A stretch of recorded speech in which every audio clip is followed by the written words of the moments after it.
Kita kan bila mandi wajib kena sampai semua kepada kulit, kepada rambut apa semua. Jadi tak sah semayang dia. Tak sah mandi wajibnya. Ni pakai ni lagi kan. Bila ambil air semayang tak tanggal dia punya celak semua tu. Tengok pula celak tu telap air ketak macam-macam. Gincu pula dan sebagainya. Ya Allah, banyak sangat cabaran saya tengok hari ni. Ya Allah, perempuan sebab apa dimomokkan. Yang ni cantik, semua nak kelihatan cantik apa. Sanggup langgar, akhirnya semayang tak sah. Takut kita semayang 10 tahun, 20 tahun, bila akhirat kelak, bila dibuka tentang amalan tentang solat, kosong. Yang kita duduk semayang, susah payah tu rupanya kosong. Sebab apa? Syarat sah solat tak selesai, iaitu bab wudu. A'udzu billahi minasyaitonir rajim. Segala puji bagi Allah yang mentadbir sekalian alam. Segala puji bagi Allah yang ciptakan kita dengan sebaik-baik kejadian. Firman Allah Subhanahu wa taala, laqad khalaqnal insana fi ahsani taqwim. Sesungguhnya aku ciptakan manusia dengan sebaik-baik kejadian. Masya-Allah. Kitalah makhluk Allah yang paling Allah sayang. Makhluk Allah yang Allah ciptakan dengan paling sempurna. Yang lain pun sempurna juga, tapi yang terbaik. Subhanallah, bumi ini akan hancur. Jolobu pun akan hancur ni. Dewan ni pun akan hancur. Semuanya akan hancur. Tetapi ada satu makhluk yang Allah akan bangkitkan semula, iaitu manusia. Dan Allah ciptakan syurga yang begitu luas, begitu indah adalah untuk diisi oleh kita, iaitu manusia. Binatang-binatang, makhluk-makhluk yang lain tak pernah berhenti berzikir kepada Allah, tetapi mereka tidak dikembalikan kehidupan mereka di akhirat kelak. Masya Allah. Jadi bersyukur. Allah boleh je ciptakan kita jadi embek ke kan, kambing, jadi lembu ke kan, jadi tu apa monyet. Tengok wajah lembu, faham ya bahasa tu ya. Sini kan banyak hutan kan. Lah. Itu kan bunyi monyet tu kan. Tak tahu monyet jelebu bunyi lain sikit tu kan. Tuan-tuan kalau ada anak kecil, memang biasalah kan buat-buat bunyi binatang. Betul kan? Subhanallah. Maksudnya kalau kita tengok bunga begitu indah sekalipun, tapi bunga akan layu. Subhanallah. Manusia semakin lama, kita semakin bermanfaat, semakin dekat dengan Allah, insya-Allah. Segala puji bagi Allah yang mentadbir sekalian alam, dan Allah mentadbir diri kita, keluarga kita, kehidupan kita dengan sangat baik. Alhamdulillah. Seterusnya selawat dan salam buat Nabi Muhammad sallallahu alaihi wasallam. Saya tengok ramai juga ayah-ayah ni pakai kopiah, orang dah berpengalaman 50 tahun, 60 tahun, bapa-bapa. Orang perempuan nampak muda belaka. Semua nampak 30 lebih belaka. Orang perempuan sukalah tu. Walaupun dalam hati saya nampak 50 tu. Nampak 60. Tapi kaedahnya orang perempuan memang suka nak nampak muda. Orang lelaki suka nak nampak matang. Betul tak tuan-tuan? Orang lelaki kalau umur lebih, kalau kita kata, ingat 40, baru 30. Orang lelaki suka nampak matang. Tapi ada ketika nak nampak muda balik bila umur 40 lebih. You go. Yelah tu. Okey. Tolong yakan je lah ya. Boleh? Okey. Jadi saya tahu di hadapan saya ni orang alim, orang berilmu. Kita tengok bapa-bapa ni, subhanallah, mungkin sebab slot kita lama hari ni, lebih kurang dekat 3 jam. Saya sangat suka bila ada bapa-bapa ataupun muslimin ataupun muslimat, mana-mana yang mungkin nak berkongsi tip. Macam Tuan Haji ni dah nikah 50 tahun ni. Apa rahsia kan boleh berkekalan bahagia? Bahagia tak? Kuih tak bunyi. Risau ni. Tuan-tuan yang lelaki bahagia tak sekarang ni? Subhanallah, alhamdulillah. Ada yang jawab insya-Allah. Itu lain sikit bunyi tu kan. Dia confuse bahagia ke tak, bahagia ke tak kan. Orang perempuan bahagia tak dengan kehidupan yang Allah bagi setakat ni? Insya-Allah. Bahagia tu bukan semestinya gembira benda yang seronok je. Tapi bahagia yang sebenar bila boleh redha dengan apa saja Allah beri. Yang seronok ke tak seronok, yang suka, yang sedih, yang gembira. Tapi bila ada redha, kita akan jadi manusia yang bahagia. Subhanallah. Redha dengan rumah yang sedia ada, bahagialah dengan rumah tu. Tapi kalau tak redha, selagi itulah, bang, bila nak besarkan rumah ni. Pergi dapur rumah orang, bang, rumah kita ni dapur kocik tu yang saya malas nak masak tu. Bang, kat rumah orang tu ada nokza bang. Jangan nak merungut saya tak masak. Beli nokza baru saya masak sedap-sedap. Contoh kan. Maksudnya kalau tak redha memang tak jumpa bahagia. Setengah kita kan pergi rumah orang besar, cantik, indah. Ui besar, seronok tengok rumah orang. Ui sofa dia, ui selesa. Bila balik rumah kita, bila kita redha, ya Allah rumahku syurgaku. Biarlah rumah kita macam ni pun bang. Tapi sebab redha dengan apa pun, itulah setakat ini yang Allah bagi rizki, kita akan rasa seronok. Ui sejuk rumah dia kan ada aircon, rumah kita satu aircon pun tak ada. Tapi Alhamdulillah ada kipas, redha je dengan kipas yang ada walaupun panas. Sekarang kan kadang panas kan tengah malam kan, tidur atas lantai. Maksudnya nak bagi sejuk sikit kan, ramai-ramai contoh. Tapi bila redha je, bila syukur saja, itulah kunci kepada bahagia. Tapi ramai mana orang rumah besar, kereta banyak, rumah bertingkat-tingkat. Contoh kan, duit berikat-ikat. Betul kan saya cakap kan, saya orang Terengganu ya, saya orang Terengganu tapi boleh cakap Negeri. Kalau saya tak cakap, ingat saya orang Negeri kan? Ya kan aja. Ya tak? Ya kan? Okey. Rumah bertingkat-tingkat, duit berikat-ikat, betul tak? Lepas tu yang ketiga, bini sampai ompek. Contohlah kan. Contoh ni. Kereta berkilat-kilat. Contoh. Tapi hidup berkilat-kilat ke? Yo. Tapi hidup macam kiamat. Contohlah ya, nak sebut. Sebab tak ada rasa syukur. Hidup menderita kalau tak ada rasa syukur. Sebab walaupun dia ada kereta yang baik, dia masih melihat kereta orang lain. Bestnya bang, kereta besar. Kita bila nak ni? Padahal dia patut menikmati kereta yang sedia ada, tapi hilang nikmat sebab kurang syukur, asyik nampak nikmat orang lain. Subhanallah. Jadi Alhamdulillah, syukur kepada Allah. Yang kedua, marilah sama-sama kita berselawat kepada Nabi SAW. Sama-sama ambil masa sikit, ringkas saja. Kita berselawat Ibrahimiyah, selawat yang sebagaimana dalam At-Tahiyyat tu. Allahumma salli ala Sayyidina Muhammad wa ala ali Sayyidina Muhammad kama sallaita ala Ibrahim wa ala ali Ibrahim wa barik ala Sayyidina Muhammad wa ala ali Sayyidina Muhammad kama barakta ala Ibrahim wa ala ali Ibrahim fil alamin innaka Hamidum Majid.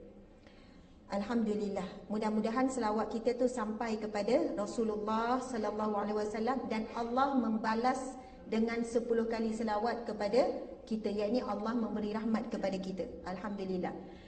Apa khabar tuan-tuan puan-puan sekalian? Baik, alhamdulillah. Dah makan? Dah habis puasa 6? Slow je bagi orang lelaki. Biasanya yang rajin puasa ni perempuan tu orang lelaki. Tuan puasa tak? InsyaAllah. InsyaAllah. Yang bertanya ni pun jangan tanya ya. Okey, biasanya yang rajin sikit orang perempuan. Orang lelaki pun rajin, orang julubu lah terutamanya. Lepas tu bab solat sunat pun biasa orang perempuan. Yang rajinnya solat duha lah, solat itulah orang perempuan. Bukan kata orang lelaki tak rajin, orang lelaki rajin. Kemudian yang bab-bab buat baik, bersedekah, bab-bab fikir pasal orang, biasanya orang perempuan. Saya bukan nak puji orang perempuan, tapi ujian berat bagi orang perempuan adalah untuk menghormati dan mentaati suaminya. Sebab apa? Kita kona sangat dia tu kan, mana kurang dia, mana lemah dia. Jadi di sini cabaran kita bagi orang perempuan. Tapi kalau boleh jaga solat, jaga aurat, jaga pergaulan, lepas tu jaga puasa, kalau betul 3 ni dijaga, akan mampu buat yang keempat tu, iaitu taat dan hormat pada suami. Kan hadis Nabi SAW, wanita itu apabila dia jaga solat, dia jaga puasa, kemudian yang ketiga dia jaga marwah, iaitu pergaulan dan sebagainya, jaga aurat, lepas tu dia taat suami, boleh masuk mana-mana pintu syurga yang dia mahu masuk. Hadis Nabi ini hadis yang sahih ya. Hadis yang sahih kedudukannya. Ini janji siapa ni? Janji Allah melalui hadis Nabi, melalui Rasulullah. Maksudnya Rasulullah bagi tahu kepada kita orang perempuan boleh masuk mana-mana pintu syurga yang kita nak masuk dengan 4 perkara ni. Cuba kita cek. 4 perkara ni kita jaga tak? Kalau belum jaga lagi, jangan meninggal lagi. Soalannya macam itulah, takutlah nak meninggal. Pertama, solat. Solat ni kalau nak kupas panjang lah, sebab ramai hari ni orang perempuan tak sah semayang dia sebab dua perkara. Pertama, bab bersuci tak settle. Sebab orang perempuan ada 3 air yang keluar kan, air mazi, air wadi, air mani. Kadang-kadang malas nak tukar, nak bersuci, nak bersihkan sebelum solat. Dia main solat je. Lagi-lagi tengah rumah terbuka lah, tengah berjalan lah, tengah musafir lah, apalah. Tuan-tuan, ada isteri, ada anak perempuan, tuan-tuan memang kena ingatkan, kena sebutkan. Sebab tuan-tuan tak boleh selamatkan diri seorang-seorang selagi mana isteri tak settle, anak-anak tak settle. Sebab itu, ramai juga orang perempuan kata, Ustazah, orang lelaki senang hidup dia. Macam senang dia tu kan. Senang ke susah jadi orang lelaki? Nampak macam senang hati ya semua ni. Kalau yang susah, apa yang susah jadi orang lelaki ya? Apa dia? Oh, redha lah. Aduh, tengok isteri redha lah dapat orang rumah macam ni. Banyak redha ke rasa syukur? Redha lah dia masak macam ni ha. Redha lah kena bebel ha. Masya Allah, Alhamdulillah, memang terbaik orang Jolobu kan. Tuan-tuan, orang lelaki apa yang susah? Orang perempuan kadang dia kata, Ustazah, susahlah jadi, susah orang perempuan ni, banyak benda nak kena jaga. Bab pakaiannya, nak semayang, orang lelaki kan senang macam tu semayang. Sebab tu orang perempuan kalau tersentuhlah dia waktu maghrib tu, dia boleh marah tu kan. Sebab dia punyalah tahan kontuk tu, nak tahan wuduk sampai isyak tu kan. Tiba suami pergi sentuh, marahlah dia. Sebab orang lelaki memang senang. Orang perempuan nak kena pakai kain semayang, nak kena buka, nak kena tu. Gigih lah tu, panaskan lauk, masak pun pakai kain semayang. Sebab sayang ni, wuduk ni kan. Orang lelaki macam mudah. Dia tak ada apa-apa, nak keluar macam tu, balik macam tu. Dari segi aurat tak susah nak jaga macam perempuan. Lepas tu orang lelaki tak dibebankan dengan ketaatan. Orang perempuan sikit-sikit. Maksudnya fikir kena muliakan suami, kena taat, kena ni, berlawan selalu dengan nafsu, dengan emosi dan sebagainya. Apa yang susah jadi orang lelaki? Kat mana cabaran jadi orang lelaki? Tanggungjawab pada isteri. Subhanallah. Lagi? Mana susah jadi perempuan ke jadi lelaki? Oh, perempuan nak beranak lagi sakit. Oh, dua-dua susah. Sian. Dua-dua susah. Tapi nak macam mana dah jadi orang lelaki kan, jadi orang perempuan. Saya risau tengok setengah orang lelaki, hidup dia macam relax, tak ada mikir banyak, bangun pagi, lepas tu pergi kerja, lepas tu balik, gitu lah. Sehari-hari. Rasa macam mudah jadi manusia. Subhanallah, orang lelaki sangat berat tanggungjawab dia, amanah dia. Di akhirat kelak dia akan dituntut sekurang-kurangnya daripada 4. Yang pertama isterinya. Kalau ramai isterinya. Kan? Oh, parah tu kan. Lepas tu daripada anak-anaknya, kemudian daripada ibu ayahnya, dan juga ibu ayah mentuanya, dua-dua kena jaga ni. Lepas tu yang keempat, adik-beradiknya, terutamanya adik-beradik perempuan, walaupun dah nikah. Kat dunia jalan relax sebab tak fikir lagi. Tapi dekat akhirat besok, confirm mereka ini akan saling menuntut. Akan menuntut. Sebab itu hadis Nabi pernah bertanya, manil muflis? Siapakah di antara kamu yang muflis? Kalau kita lah nak jawab siapa yang muflis ni? Bank Istiharah muflis kan? Betul tak? Lalu sahabat menjawab, orang yang muflis ialah la dinarun wa la dirhamun. Tak ada duit. Lepas tu menanggung hutang, tu lah orang muflis ya Rasulullah. Rasul kata tidak. Orang yang sebenar-benar muflis ialah orang yang apabila dibangkitkan di akhirat kelak di padang mahsyar, dia membawa banyak pahala daripada solat dia, daripada sedekahnya, daripada puasanya, mungkin daripada umrah, pahala banyak. Tetapi setiap kali dia nak melangkah menuju ke syurga Allah, akan ada ramai yang menuntut daripadanya. Akhirnya pahala dia habis. Tak ada habis dah. Tapi orang menuntut ramai lagi ni. Ramai lagi yang menuntut ni. Akhirnya berpindahlah dosa orang tersebut kepadanya. Saya nak tanya tuan-tuan, agak-agaklah orang rumah sanggup tak nak nuntut daripada tuan-tuan kat akhirat esok? Ke dah kontin dah kat dunia? Esok tak payah nuntut. Ya bang, saya takkan tuntutnya. Jangan risaulah bang. belakang dia dibuat macam ni. Memang kat dunia boleh cakap tak nak tuntut. Anak pun boleh cakap. Adik-beradik, kita tak pernah tegur adik-beradik perempuan kita yang ada aurat contohnya, yang tak semayang contohnya, tak jaga ibu ayah contohnya. Memang mungkin ibu ayah ni redha tak tuntut. Tapi bila saat di akhirat kelak, di padang mahsyar, suasananya Allah ceritakan bagaimana semuanya saling menuntut dan saling tak kona. Tak ada masa tu awak ni janganlah berkira, saya kan banyak berkorban. Anak pun akan tuntut daripada mak ayah. Sampai hati Alumi tuntut dengan mak ni yang dulu kat dunia tak tuntut. Memang masa tu semua orang akan saling menuntut. Suami isteri yang loving couple pun akan saling menuntut. Anak cari walaupun sebesar biji kuman pun boleh tuntut. Sebab ketika itu di padang mahsyar depannya adalah neraka. Dalam Al-Quran disebutkan Allah membentangkan neraka yang menyala-nyala, yang baunya busuk, boleh tercium dalam perjalanan 500 tahun perjalanan. Busuk, panas, hanyir neraka tu boleh tercium 500 tahun perjalanan. Sama juga bau syurga, wangi dan sebagainya. Ketakutan yang amat tu sebab syurga di balik sana, tak nampak lagi syurga ni. Kena melalui titian sirat, berjaya meniti titian sirat, barulah jumpa syurga. Jadi semua ketakutan ni, jadi masing-masing bila dihadapkan seorang bapa, ramai yang akan tuntut daripada seorang lelaki. Sebab itu kat dunia ramai yang relax, tak rasa apa-apa. Okey, tak ada masalah rasa. Tetapi orang yang betul-betul fikir, betul-betul rasa, hari-hari fikir, tanggungjawab pada isteri dah settle ke? Tanggungjawab pada anak ni dah settle ke? Tanggungjawab pada adik-beradik, ada tak ni aku kena tegur adik-beradik perempuan tu utamanya ni? Tanggungjawab pada mak ayah macam mana? Subhanallah, Allahu Akbar. Sebab tu berat. Macam Tuhan katalah berat jadi orang lelaki. Orang perempuan pun berat, dua-duanya berat.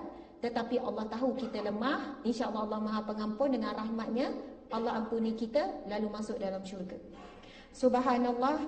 Lepas tu insyaAllah mudah-mudahan dengan berkat kita hadir tuan-tuan, puan-puan sekalian, mungkin dalam berapa jam, setengah hari juga kan, dalam 3 jam ni, berkat kita hadir, subhanallah, Allah akan selesaikan, Allah bantu kita bagi jalan keluar dengan masalah yang ada. Allah menambahkan lagi kebahagiaan dan keberkatan hidup kita insya-Allah. Dan Allah pilih kita dan ahli keluarga kita untuk berkumpul semula di syurga Allah Subhanahu Wa Taala. Insya-Allah. Amin ya rabbal alamin. Jadi antara usahanya kita nak bina rumah tangga di dunia dan di syurga ni, inilah usahanya. Kita datang ke majlis ilmu, kita datang kepada program-program seperti ini untuk kita memperbaiki diri kita dan keluarga kita insya-Allah. Okey, boleh ya cik? Okey. Tak apa, insya-Allah. Kita teruskan. Bila kita sebut tentang kita nak bina sebuah rumah tangga yang bahagia, kita nak bahagia bukan di dunia saja, betul kan? Nak bahagia sampai ke syurga Allah Subhanahu Wa Taala. Jadi, biarlah rumah tangga kita ada ciri-ciri rumah tangga ahli syurga. Ada sebuah keluarga ni dia buat macam ni, tuan-tuan, puan-puan sekalian. Sebelum masuk rumah dia dah tulis dah. Ini adalah rumah bakal ahli syurga. Rumah bakal ahli syurga. Dia bukanlah kata rumah ahli syurga, takut perasan pula, bakal ahli syurga. Kemudian saya tengok ada beberapa gambar keluarga. Kita bukanlah gantung tinggi kan, bawah keluarga bakal ahli syurga. Maksudnya dalam gambar tu dia ada gambar mak ayah, lepas tu gambar anak-anak. Kemudian kadang-kadang ibu bapa yang serius ni, sebab apa? Tanggungjawab fokus utama kita, tuan-tuan sebagai lelaki, memastikan diri tuan, qu anfusakum wa ahlikum nara. Selamatkan diri kamu dan ahli keluarga kamu daripada api neraka. Dan kita nak pastikan kita, isteri dan anak-anak, mak ayah, adik-beradik masuk syurga berjemaah sama-sama. Itu adalah misi utama selamanya terbesar kita. Walaupun hari-hari kita punya misi nak besarkan dapur, misi nak tukar kereta, misi nak tambah itu, nak tambah ini. Banyak misi dunia, betul tak? Tapi kalau orang yang jelas, dia akan letak mungkin sebagai motivasi, keluarga bakal ahli syurga. Nak masuk syurga berjemaah, tak nak tercicir walaupun seorang anak. Jadi, saya sebutkan tadi, insya-Allah, kita kena letakkan, pernah bincang tak dengan suami, dengan isteri? Apa matlamat perkahwinan kita? Apa tujuan kita nikah? Kalau dalam Al-Quran Allah sebut a'udzubillahi minasyaitonirrajim wa min ayatihi, di antara tanda-tanda kebesaran Allah, di antara tanda-tanda keagungan Allah, di antara tanda-tanda hebatnya Allah, an khalaqalakum, Allah ciptakan daripada kamu azwajan litaskunu ilaiha, pasangan hidup litaskunu ilaiha, supaya kamu rasa tenteram, tenang dengannya. Subhanallah. Itu tujuan pernikahan, untuk menenangkan kita. Jadi kalau suami tengok isteri rasa tenang, bila tengok isteri rasa selamat daripada melakukan maksiat, subhanallah, isteri sumber ketenangan dia. Sebab ada orang lelaki cabaran utama perempuan, betul tak? Orang perempuan cabaran utama, orang perempuan cabaran kita apa dia? Orang lelaki, ujian utama dia adalah wanita. Itu Nabi sebut dalam satu hadis. Sama ada isteri tu yang menguji dia, ataupun wanita di luar menguji dia, ataupun mana-manalah wanita dalam kehidupan dia akan jadi ujian bagi dia. Ibu dia pun jadi ujian bagi dia. Ada yang kata, Ustazah, saya ni tak adalah masalah dengan orang perempuan luar ni, tapi masalah saya isteri saya. Ya betul, Nabi sebut tidak ada fitnah, ujian yang lebih berat yang aku tinggalkan untuk kamu, wahai para lelaki, melainkan fitnah, ujian daripada wanita. Ramai mana suami kalah dengan isteri. Ramai mana suami yang tak boleh nak bentuk, tak boleh tegur isteri. Betul tak tuan-tuan? Takut isteri ke isteri menakutkan? Oh, isteri menakutkan. Kadang suami tak boleh nak bercakap, baru nak tegur, isteri menjawab. Pam, pam, pam, pam, pam, pam. Baru tenganga mulut nak cakap. Macam tu. Tapi tuan-tuan kena fikir, kenapa isteri kurang hormat kepada tuan-tuan? Mungkin ada sesuatu kekurangan daripada kita sendiri yang menyebabkan isteri tak boleh nak hormat. Yang pertama, bab solat. Orang kalau yang solat ni, perasan tak? Orang kalau jaga solat, jaga wuduk, kita orang perempuan tadi saya sebut dua cabaran kita bab solat. Pertama bab bersuci, yang kedua bab sah solat, iaitu bab wuduk. Cabaran perempuan hari ini ramai tak sah wuduk dia. Ramai tak sah wuduk. Saya duduk baca semalam, saya nak sebutkan jugalah ya, orang lelaki tolong perhatikan isteri-isteri anda. Antara isunya contoh bedak yang dipakai. Banyak bedak yang kalis air sekarang sebab nak bagi kekal lama. Kalau ada orang jual dua bedak kan, oh bedak ni kalau berpeluh hilang ni, bedak ni kalau pakai ataupun foundation kering, kalau pakai ni kena air memang hilang. Tapi bedak yang kedua ni berpeluh lagi lawa, dia kata. Kalau basuh kena air pun hujan pun tak hilang. Agak-agak kita nak beli yang mana? Yang kalis air ke yang telap air ni?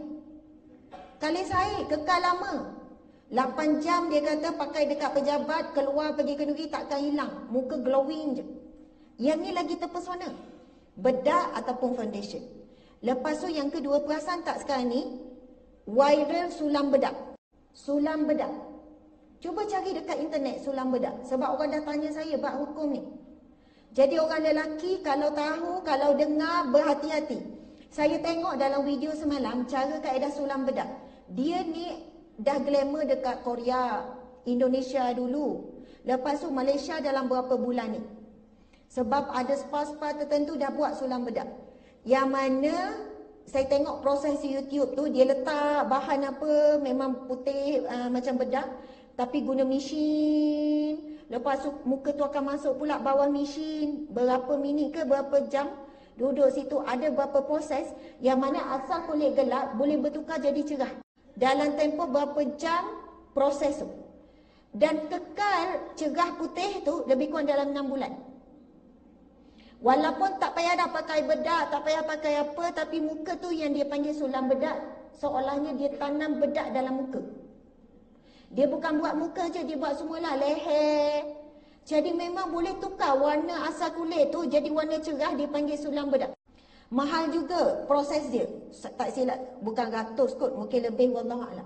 Di sana ada perbincangan. Orang tanya apa hukum. Dan saya tengok hukum pakai sulam bedak ni lebih kepada haram. Sebab apa? Dia sapu, dia letak seolahnya lapisan lain pada kulit atas tu. Kekal lama walaupun basuh ke macam mana ke, benda tu takkan hilang. Boleh kekal sampai 6 bulan. Jadi dibimbangi sepanjang 6 bulan tu, solat apa? Solat tak sah, semua tak sah sebab mandi wajib tak sah, wuduk tak sah. Hari ini orang perempuan, memang tuan-tuan, orang lelaki jadi orang lelaki senang dari sudut penjagaan. Muka bersih tak bersih, dia jawab tak jawab, gelap ke cerah ke, orang lelaki relax kan? Dia lawa nampak. Orang perempuan memang nak jaga, itu cabaran saya sebut. Orang lelaki cabaran dia perempuan. Perempuan cabaran dia, ujian kita nak jadi cantik, nak jadi lawa. Kemudian kita lah yang paling, maksudnya dipandang. Kita yang paling ni orang suka puji. Itu cabaran orang perempuan. Sebab itu dia sanggup buat apa saja. Kalaulah ada doktor jual produk awet muda, boleh hilang semua kedut. Sekarang umur 50 lebih, jadi muka umur 30 lebih. Tapi harga dia 10,000. Agak-agak nak beli tak? Yalah tak ada duit. Memanglah tak beli. Kalau duit banyak. Lepas tu doktor pula buat. Memang disahkan tak bahaya apa semua. Saya rasa ramai orang perempuan sanggup kalau duit banyak lah. Kalau tak ada duit memang diam-diam kerik-kerik je lah kan. Tapi nak sebutnya orang perempuan cabarannya tu. Nak tubuh badan macam ni, nak muka macam ni, sampai tak fikir dah halal haram ni. Sebab itu cuba tengok kalau jualan dalam Facebook, kalau produk kecantikan PM tu banyak sampai ribu-ribu PM. Kurus sebulan, kurus 2 bulan pun ramai orang PM. Yang ni berebut-rebut orang perempuan nak cuba. Walaupun membahayakan kesihatan diri dia, kulit dia, masuk bahan toksik dalam badan dan sebagainya. Lagi, isu orang perempuan pakai maskara, panjangkan bulu. Bulu mata ni sekarang tak payah pakai maskara. Ada pergi ke spa, dia pasang macam dia kekal. Dia panggil pasang apa ni, bulu mata macam kekal. Dia pasang terus, bukan cabut ni, tak payah cabut. Tidur ke mandi ke tak cabut. Tanam. Ya, tanam bulu mata. Dia tanam bulu mata tu, jadi panjang, jadi lentik. Apa hukum dia? Memang haram. Menyambung bulu, menyambung rambut memang haram. Rambut dia asal pendek. Sekarang ni boleh sambung. Sehari je rambut dah panjang sampai pinggang. Sebab apa? Yang disambung tu rambut juga. Memang ada orang jual rambut. Pernah tengok orang India, memang dia jaga rambut sampai tahap potong, dia jual dekat kilang. Akan proses, rambut ni akan sampai di pasaran. Pergi je ke spa, ke tempat-tempat tertentu, memang rambut juga disambung. Kekal sambung rambut tu. Hukumnya haram menyambung rambut. Ni bila dia pakai ni, apabila pakai, kita kan bila mandi wajib kena sampai semua kepada kulit, kepada rambut, apa semua. Jadi tak sah semayang dia. Tak sah mandi wajibnya. Masya Allah. Ni pakai ni lagi kan. Bila ambil air semayang, tak tanggal dia punya celak semua tu. Tengok pula celak tu telap air ketak macam-macam. Gincu pula dan sebagainya. Ya Allah, banyak sangat cabaran saya tengok hari ni. Ya Allah, perempuan sebab apa dimomokkan, yang ni cantik, semua nak kelihatan cantik, apa sanggup langgar, akhirnya semayang tak sah. Takut kita semayang 10 tahun, 20 tahun, bila akhirat kelak, bila dibuka tentang amalan tentang solat, kosong. Yang kita duduk semayang susah payah tu rupanya kosong. Sebab apa? Syarat sah solat tak selesai, iaitu bab wudu. Na'udzubillah min zalik. Sebab itu memang tuan-tuan tak menghadapi isu ni, tapi tuan-tuan turut diheret sama kalau tak berhati-hati. Pesan dekat isteri tu, awak pakai tu basuh bersih tak nak ambil wuduk tu. Kalau suami yang bertanggungjawab, awak bersih tak muka tu. Lepas tu saya nampak ambil tisu cuba sapu kat kulit muka isteri. Ni ada coklat lagi ni, foundation awak ni, awak kena cuci betul-betul. Barulah sah solat. Nanti ada cabaran pula bila anak perempuan. Okey, isteri, anak-anak, ini adalah kehidupan sekadar kita buat muhasabah. Kehidupan yang sebenar, realiti yang sebenar. Ramai sangat orang susah, orang miskin kan. Kita kat rumah kita ada berapa bilik. Ada anak perempuan, ada anak lelaki, kita asingkan kan. Tapi kalau orang susah, orang miskin, pernah pergi tak rumah orang susah, orang miskin? Kalau kami buat kerja kebajikan, bila pergi rumah orang susah, orang miskin ni kadang-kadang bercampur semua. Bercampur anak perempuan, anak lelaki 8 orang. Contoh. 7 orang. Semua tidur bergelimpangan je. Lepas tu bila kita tanya, banyak kes yang mana berlaku sumbang mahram adik-beradik. Abang dengan adik perempuan sumbang mahram. Bapa dengan anak perempuan. Anak perempuan jadi mangsa dalam rumah tu. Antaranya kemiskinan tega yang melampau, mereka ni tak ada batasan dalam rumah. Kan baru-baru ni semalam kan heboh pasal budak 12 tahun kan. 12 tahun dia merogol kanak-kanak umur 4 tahun. Sebenarnya kes macam ni bukan sikit, sentiasa ada dan banyak. Itu yang dilaporkan, yang tak dilaporkan banyak sangat. Masuk dalam PM saya pun banyak juga aduan ibu bapa, aduan ibu, bapa jarang, aduan ibu. Ustazah, saya baru tahu rupanya anak saya ni dah lama jadi mangsa suami saya. Saya nak buat macam mana? Saya baru tahu Ustazah. Saya tanya puan buat macam mana? Saya bagi warning, saya bagi ingatan pada anak saya, jangan cerita kat siapa-siapa. Isteri ni tetap sayang suami. Tetap sayang. Isteri ni cuba pujuk suami berhentikanlah buat pada anak dan bagi peringatan pada anak supaya anak ni jangan cerita kat siapa-siapa. Sebab tak nak berlaku, isteri ni tak nak berpisah dengan suami ni. Tapi mangsa anak, betul kan? Anak trauma ni sebab lelaki yang patut melindungi dia tetapi merogolnya, memperkosainya. Saya pernah dapat pengakuan daripada anak ni, dia kata dia sangat sedih. Sepatutnya ibu protect dia, tapi ibu bagi warning kepada dia, kau jangan nak cerita kat sesiapa apa yang ayah kau buat. Kau jangan cerita sesiapa yang abang kau buat kau macam ni. Mak bagi warning ni. Sebab semua anak mak tak nak ada anak mak lelaki ni masuk penjara. Mak pun malulah. Tak ada buat report polis, tak ada buat apa. Sebab yang buat adalah ahli keluarga, orang yang disayang juga. Saya nak bagi tahu kes macam ni bukan sikit, banyak.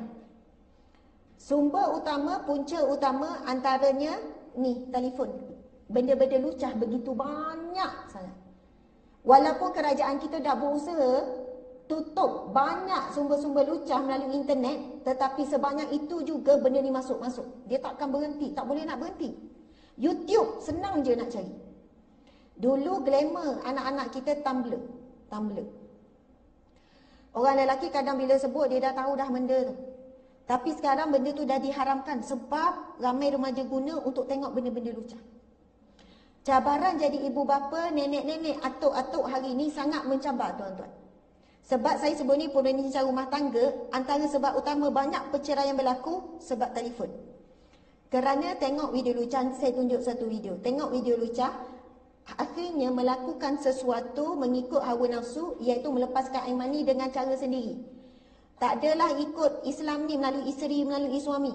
Akhirnya hubungan bermasalah, hubungan suami isteri bermasalah. Kemudian anak-anak jadi mangsa bila bapa ni tak ada iman, tak solat apa semua. Bila tengok, dia lebih cenderung menjadikan anak lagi remaja dah jadi mangsa dia. Kemudian diugut macam-macam supaya jangan pecah rahsia apa semua gini-gini. Anak ni ketakutan. Ada cerita Indonesia, berlaku di Indonesia dalam beberapa bulan yang lepas. Seorang wanita, suami dia baru kahwin suami baru, maksudnya ni ayah tiri lah kan. Yang jadi mangsa anak perempuan isteri ni, tapi punyalah ibu ni bukan seorang ibu, bahkan lebih teruk daripada binatang. Dia siap bagi pay perancang pada 2 orang anak perempuan ni supaya tak mengandung. Saya baca kisah tu, saya rasa ya Allah, mentalnya. Mak ni tahu yang suami dia ni, bapa tiri pada anak ni, memang sehari tu berapa kali anak dia masih lagi tingkatan 2, tingkatan 3 macam tu. Jadi mangsa suami dia ni, dia tahu. Tapi dia dah siapkan, dia buat apa? Bagi pay perancang supaya jangan sampai mengandung. Kadang-kadang mak ni tolong, saya baca cerita tu, mak ni tolong ikat. Sebab anak ni tak nak mengata-kata, mak yang tolong ikat tangan, ikat kaki. Jahat tak? Astaghfirullahalazim. Manusia hari ni memang hilang akal, lebih teruk daripada binatang. Kita tak boleh fikir macam mana. Tapi benda ini semakin berleluasa hari ini. Dan inilah kerosakan antara punca utama yang ini. Telefon ni. Sebab itu ibu-ibu, ayah-ayah, telefon tak boleh nak jadi musuh. Sebab apa? Kita perlukan dia, betul kan? Tetapi dia boleh jadi musuh kita bila kita tak boleh mengawalnya dan kita tak kawal penggunaannya pada anak-anak. Na'udzubillahi min zalik. Mudah-mudahan tak berlaku dalam keluarga kita. Tapi yang mengadu pada saya, yang PM saya, orang yang semua tak sangka. Ustazah, saya tak sangka selama ni anak saya ni duduk kat rumah, saya nampak elok, rupanya mereka selalu berzina. Anak perempuan, anak lelaki, dia tak tahu pun anak perempuan lelaki ni sama ni selalu berzina waktu tengah malam. Adik-beradik berzina. Faham tak? Tak tahu. Ada satu malam terkejut, tengok, boleh tangkap, terkejut. Rupanya dah lama. Bermula daripada dulu masa cemerlang, PT3 bagi telefon. Cemerlang, SPM bagi telefon. PT3 dah bagi telefon. Ada UPSR dah bagi telefon pada anak. Rupanya bila dua beradik perempuan lelaki sama tengok, orang yang paling selamat adalah orang yang dalam rumah. Rupanya mereka berdua, adik-beradik lelaki perempuan, kakak dengan adik lelaki ke abang ni, rupanya dah lama melakukan perbuatan terkutuk. Sebab apa? Dirahsiakan, dijaga. Mana mak ayah nak syak? Tengah malam pukul 2-3 pagi dia orang masuk bilik, mak ayah tak tahu. Dua-dua ustazah sekolah agama, ustazah, ya Allah saya terkejut macam mana dengan... Bukan main-main, memang berzina, memang buat betul-betul. Na'udzubillah min zalik. Kita dulu, orang dulu kan, anak saya tak keluar rumah, ya bagus. Tapi sekarang anak tak keluar bilik, tolong risau.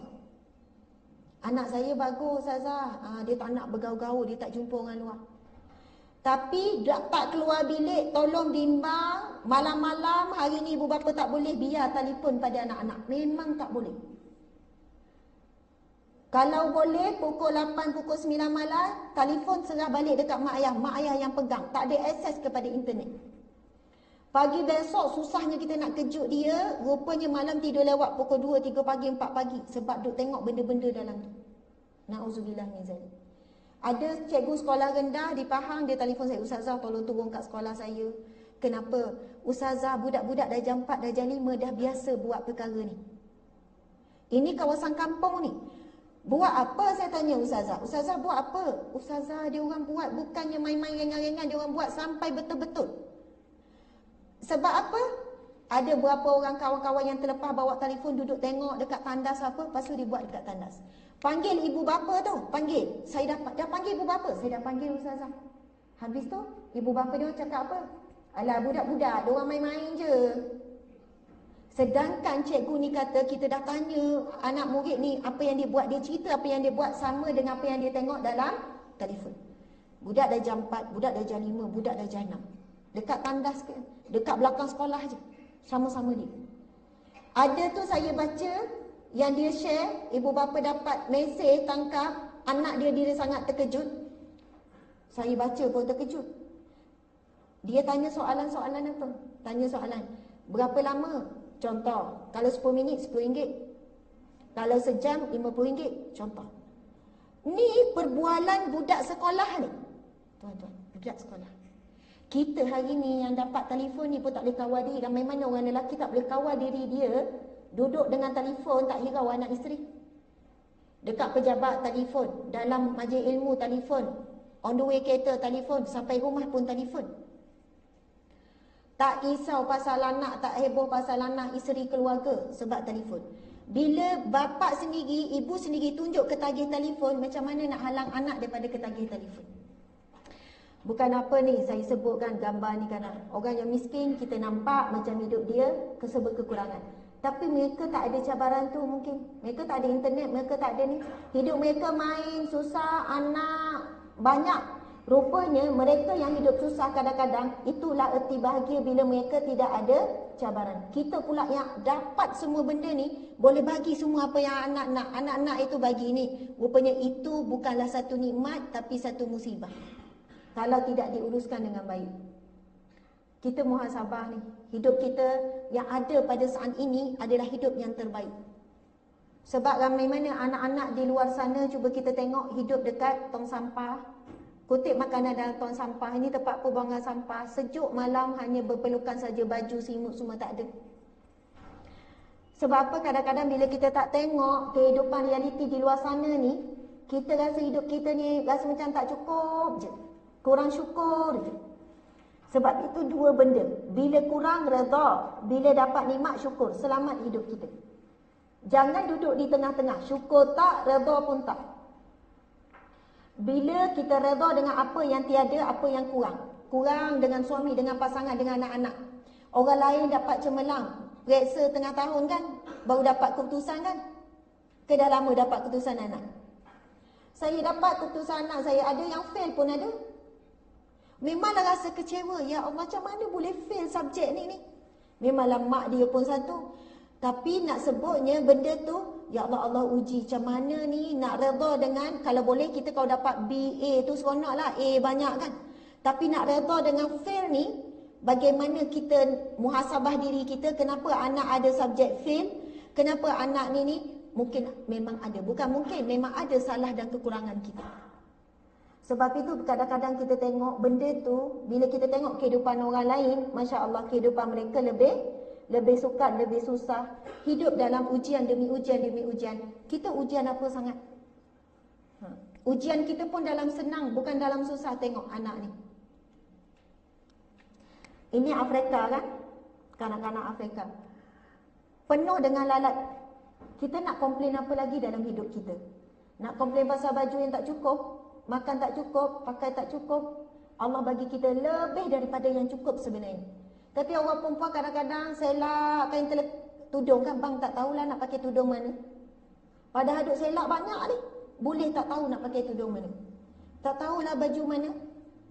Dengan beg, dengan kasut, ini yang lebih berat berbanding budak ni, mak bapak dia. Sebab hidup dia orang ni kadang selai 2 helai baju tu lah.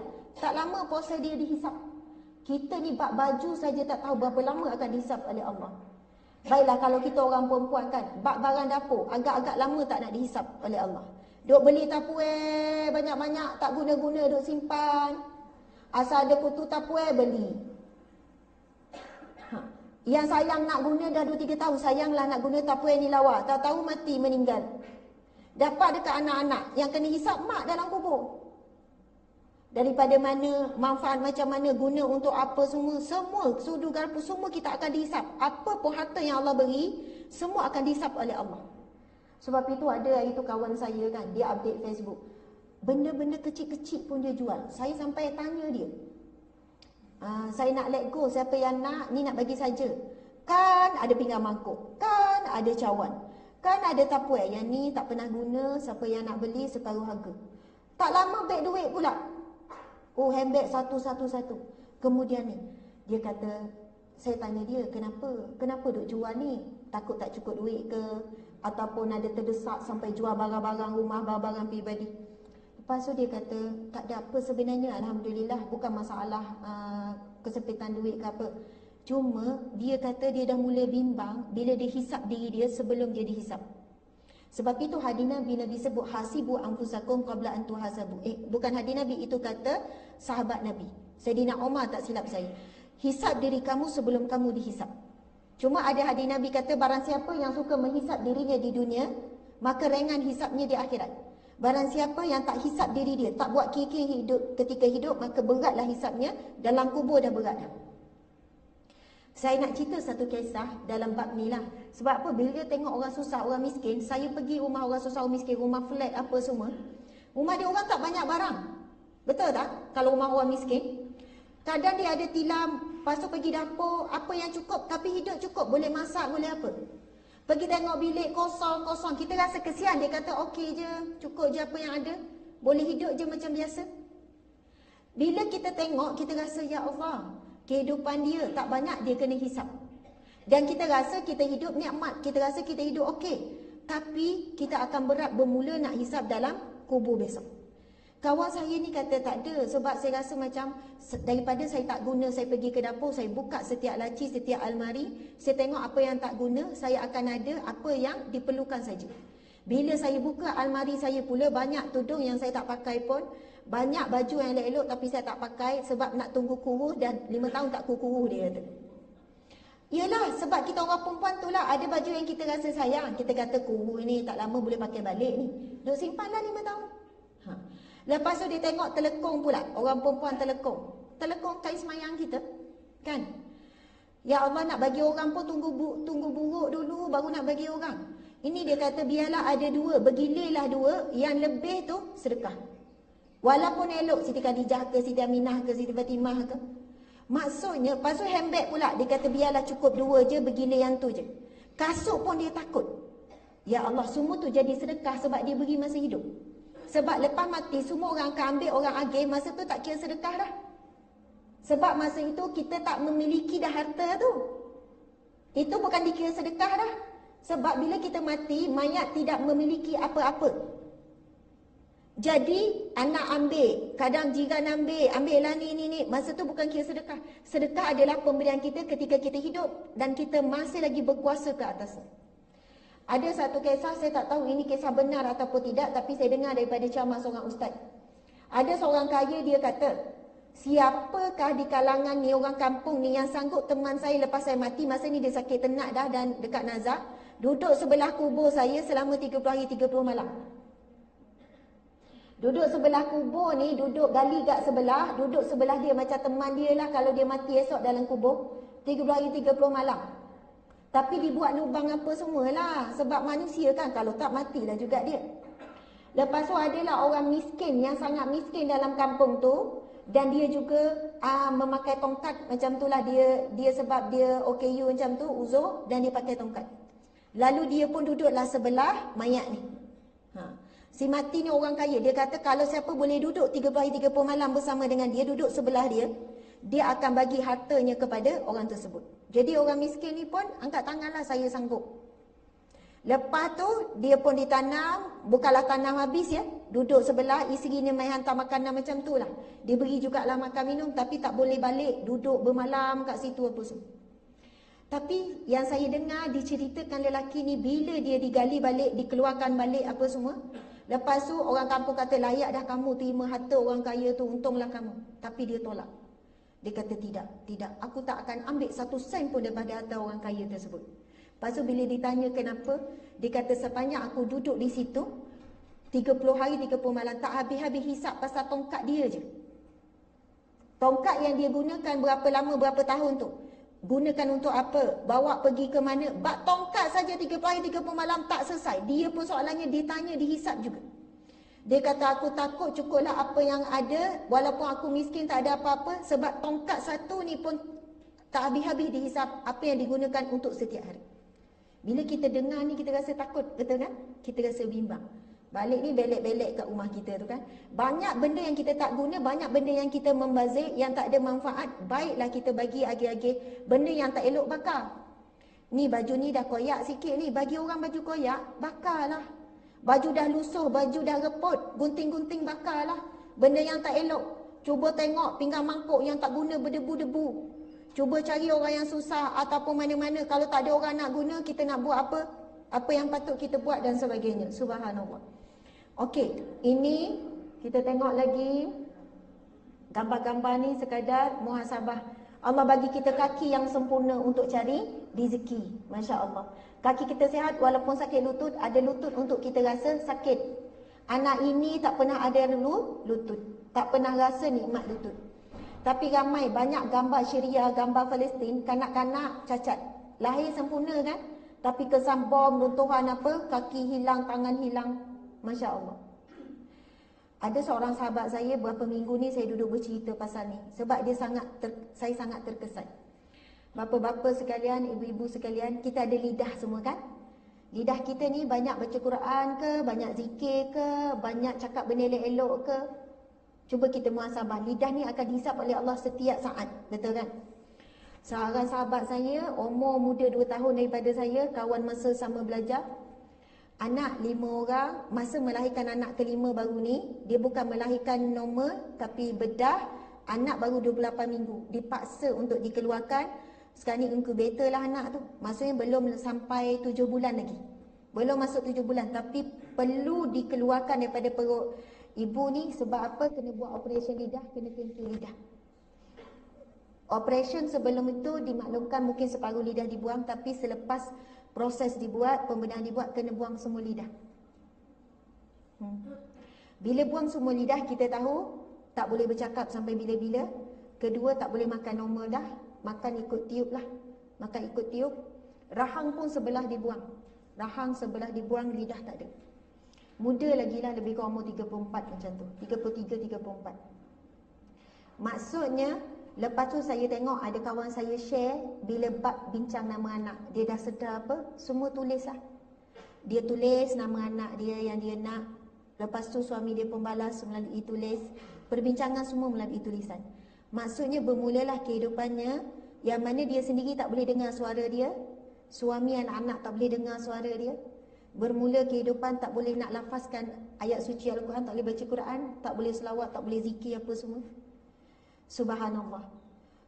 Dia orang yang baik, wanita yang baik, solehah, subhanallah, orang yang berakhlak mulia, cakap lembut apa semua. Kita kan bila tengok macam tu, kita rasa beratnya ujian dia. Betul kan? Tetapi insya-Allah kalau umur dia panjang, dia redha, subhanallah, lidah dia tu dah selamat, dah masuk syurga. Allah dah ambil dah anggota badan dia tu untuk masuk ke syurga bila dia redha. Nanti masuk syurga, Allah kembalikan semula nikmat bercakap. Dan kalaulah umur dia panjang, mungkin 10 tahun, 20 tahun, 30 tahun, dia selamat daripada dihisap lidah. Sebab lidah adalah hisap yang paling berat. Hadis Nabi SAW, ramainya manusia masuk syurga disebabkan lidah, dan ramai paling banyak penyebab dihumbang ke dalam neraka sebab lidah. Masya Allah. Jadi para muslimin, muslimat sekalian, hari ini ada tak lidah kita cakap sesuatu yang baik kepada pasangan kita? Ada tak cakap saya sayang awak, saya akan jadi isteri yang contohlah apa-apalah. Saya pernah buat, kalau kursus tertutup, ada berapa siri dengan muslimat saja, dengan perempuan saja. Sebab saya tak nak kata orang lelaki, serupanya orang perempuan pun berat juga mulut nak cakap benda yang baik-baik pada suami.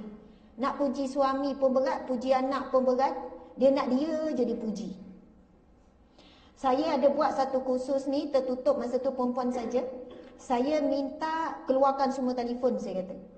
Lepas tu masing-masing keluarkan telefon. Okey, sekarang sebab yang datang tu kebanyakan ada suami lah, tuliskan mesej ni. Saya minta buat ayat ikut cadangan saya lah. Wah, bang, panggil apa? Saya minta maaf, saya tak jadi isteri yang baik. Saya akan cuba berubah gini, apa semualah. Saya kata lupakan kesilapan suami. Maafkan suami pada saat ini. Tolong buat, bagi hantar mesej. Masing-masing pun ikut je lah, tak ada perasaan. Lepas tu hantar suami. Saya kata kita tunggu je berapa minit. Tengok respon suami masing-masing. Lepas tu tulis bawah, saya sayang awak kerana Allah. Saya akan cuba redha dan sabar. Adalah ayat-ayat tu kan. Yang tak biasa buat tu kan, dia kata Ustazah saya ikut je apa Ustazah. Saya kata wajib buat, saya nak tengok, dan wajib hantar pada suami masing-masing sekarang. Lepas tu masing-masing berdebat nak tunggu respon suami ni. Ada tu dia tulis panjang, suami dia balas okay. Tapi ada beberapa orang suami dia balas, suami balas lagi panjang daripada isteri. Ini memang rare, tapi dia tunjuk saya baca, Ustazah menangi-nangi isteri ni. Suami ni jawab, kenapa awak cakap macam ni? Saya bukan suami yang baik. Awak memang isteri yang baik. Gini. Suami pula balas. Subhanallah. Ada balasan pula, suami kata, Ustazah ke suruh awak tulis macam ni? Ada suami balas, Ustazah ke suruh, sebab suami ni tahu isteri ni pergi kursus saya kan. Lepas tu ada pula yang balas, dah awak jangan cakap macam ni lah, petangnya awak tak payah masak, saya belanja. Saya kata tengok, untung suami kata awak tak payah masak, hari ni saya belanja, balik nanti siap-siap kita keluar makan. Masya Allah. Ada tu kata Ustazah, saya tak pernah bagi mesej macam ni pada suami saya. Saya tak pernah bagi Ustazah. Sungguh dia mengaku walaupun saya orang perempuan, tapi saya tak tahu rupanya akhirnya suami saya balas macam ni. Sebab itu tadi tu firman Allah tadi tu kan, pasangan kamu untuk kamu rasa tenang, tenteram dengan dia. Kita orang perempuan, kalau suami contohnya buat masalah, buat perangai lah kita sebut, isteri buat perangai, kawan dengan lelaki lain contoh, tolong tengok diri sendiri dulu. Sebab mungkin kita tak bagi dia ketenangan, kita tak bantu dia menundukkan pandangan kepada wanita lain. Dan kita pula berias untuk lelaki lain. Akhirnya suami kita tertarik dengan wanita lain. Kita berhias, keluar pakai lawa-lawa, cantik-cantik, bila nak keluar je. Sebenarnya kita nak tarik perhatian siapa? Nak tarik perhatian siapa? Perempuan lain ataupun lelaki lain. Akhirnya Allah uji suami kita tertarik dengan wanita lain. Wanita-wanita yang ada niat sama macam kita. Bila kat rumah terbalik. Tuan-tuan, isi-isi tuan-tuan, insya-Allah ya. Dia lawa dekat luar ke lawa kat rumah? Tengok. Susah nak jawab, tapi saya dengar lawa dekat luar. Kadang suami kata nak tengok awak lawa bila nak keluar lah. Kalau kat rumah kadang bertukar, ingat hantu tadi. Rambut mengebang, tak sikat lah. Baju yang tu lah, bang minta maaf ya, saya pakai baju ni yang paling selesa. Yang dah koyak tu lah. Yang dah nak hancur dah tu, yang berkedut-kedut, baju dalam rumah tak gosok, berkedutnya, baunya, macam-macam. Jadi bila suami tertarik dengan wangian perempuan lain, kecantikan wanita lain, sebab itu di antara peranan kita kan, nak bantu suami supaya dia menundukkan pandangan. Jadilah kita wanita yang boleh menarik perhatian. Dan orang lelaki saya nak cerita, Rasulullah SAW orang yang paling menitik beratkan nak tarik perhatian isteri. Isteri Nabi, antara Cik Aisyah cerita, Rasulullah kalau nak jumpa para isteri mesti bergigi dulu, bersugi. Mesti bersugi. Jaga bau mulut supaya isteri senang bila borak dengan isteri. Tak nak isteri rasa kurang senang sebab bau mulut. Apatah lagi kalau tuan-tuan merokok. Apatah lagi kalau tuan-tuan merokok. Tuan-tuan memang tak rasa, tak bau mulut tuan-tuan sendiri. Memang rokok tu macam wangi kan, bagi orang lelaki tak tahulah. Orang Jalur isap rokok tak? Laju je tak tu kan. Tadi masa saya sampai, saya nampak dah berapa orang dekat luar tu kan. Wait tu. Okey. Saya tak nak kupas hukum apa semua tu. Dan memang saya faham setengah orang lelaki nak berhenti tapi tak mampu nak berhenti. Sebab ada nikotin dalam tu kan. Nikotin ni dia membuatkan ketagihan. Cukup 3 jam dia bagi signal pada otak. Lagi tak dapat, tak boleh fokus kerja. Tak dapat, tak boleh nak bawa bincang. Kalau dalam meeting lama-lama dia kena keluar ajak berasap. Jadi dekat rumah tu buat kawasan kan, buat kawasan sikit. Tulis kat situ, kawasan menempah maut. Jadi tak nak merokok, masuk situ. Kan? Peringatan nak pada suami. Alah, dekat kotak rokok pun memang bagi amaran, betul kan? Jadi kalau tuan-tuan, Rasulullah tak ada masalah makan benda makruh, benda berbau. Tetapi setiap kali nak bercakap dengan isteri, nak jumpa isteri, Rasul akan bergigi, akan bersugi. Bau mulut jaga. Penampilan jaga. Sebab apa? Kadang kita sebut bab penampilan ni, ramai orang perempuan je ditekankan jaga penampilan dengan suami. Tapi orang lelaki kalau dia jaga penampilan dia untuk isteri, ikut sunnah Nabi SAW. Bila saling menyenangi, saling menundukkan pandangan, saling menyenangkan, beri ketenangan, inilah di antara sumber-sumber kebahagiaan. Subhanallah. Okey. Orang lelaki, subhanallah tuan-tuan, kalau tuan-tuan jaga solat, kemudian jaga pula pergi masjid. Orang yang jaga solat, jaga masjid, orang lelaki lah terutamanya, insya-Allah pertama kita boleh tengok pada muka dia. Air muka tu memang tenang. Air muka tu tak keruh, tak serabut. Sebab muka tu, air muka orang yang pergi ke rumah Allah, jaga wuduk, jaga salat. Saya nak cerita 2 kisah. Semuanya kisah ni berkaitan dengan pemandu teksi. Ini kisah dalam 3 tahun yang lepas. Saya pernah pergi KL naik train, lepas tu sana pergi ambil teksi untuk pergi ke tempat yang nak dituju. Lepas tu bila naik teksi, kita boleh perasan masa kita borak, orang ni bukan orang biasa ni sebab dia boleh speaking. Dia cakap pun macam level-level macam kita tahu orang berpelajaran dan juga boleh speaking kan. Saya tanya, Encik sebenarnya kerja apa sebelum ni? Dia kata, kenapa puan tanya? Saya rasa Encik bukan kerja teksi ni, bukan bawa teksi daripada dulu ni. Orang umur lebih kurang 40 lebih. Seorang yang sangat santun, kita tengok muka dia, kereta dia bersih apa semua. Saya dulu pegawai tinggi jugalah, pegawai bank. Saya dulu pegawai bank, gaji 20k lebih. Lepas tu kenapa Encik ambil keputusan untuk bawa teksi? Dia kata, puan dulu saya kerja bank, saya memang dihormati, saya kira bos lah dekat bank tu. Isi saya lah paling suka sebab dipanggil puan, lepas tu ada driver lah ambil. Saya tak tahu, tapi kehidupan digambarkan tu, itulah kehidupan saya dulu. Tapi dia cakap, memanglah nampak semua sempurna, rumah besar, kereta besar apa semua. Tapi hati saya tak tenang. Dan saya perasan masa tu hati saya tak tenang sebab apa? Saya sebagai pegawai bank, maksudnya pegawai yang entertain klien besar-besar, apa yang berlaku, saya selalu mengutamakan manusia daripada Allah. Walaupun waktu azan dah masuk, lagi kalau Cina ke layan klien yang bukan Islam ke, walaupun waktu solat dah masuk, saya tetap layan sebab apa? Ini adalah bakal investor kan, pelabur apa semua. Kadang semayang lambat apa semua, dan kadang-kadang saya tinggal solat. Bila meeting pergi isi tu layan customer, klien the first. Klien mesti nombor satu kan. Lepas tu akhirnya saya buat keputusan, saya nak cari satu pekerjaan yang tak halang saya solat di awal waktu dan solat di masjid 5 waktu. Saya nak jaga. Sebab apa dia kata, sampai satu ketika memang hidup saya semua sempurna apa, tapi saya tak rasa tenang, tak rasa bahagia.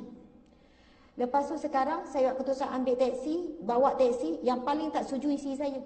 Kehidupan kami berubah terus. Rumah yang kami dulu duduk, kami terpaksa jual sebab tak mampu nak bayar. Kereta dulu kami terpaksa jual juga, sekarang guna kereta taksi ni je lah.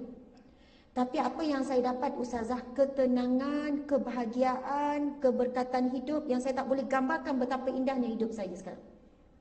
Sebab apa, setiap kali saya nak solat, saya tahu contoh 1.20 masuk Zohor, walaupun ada klien tahan taksi pula kat KL, kalau ada klien, ada penumpang, itu sumber rezeki lah kan. Tapi kalau ada yang tahan, saya pula yang kat tangan balik, saya tak akan ambil. Bila nampak waktu dekat Zohor, saya tahu ini waktunya saya dengan Allah. Masya Allah.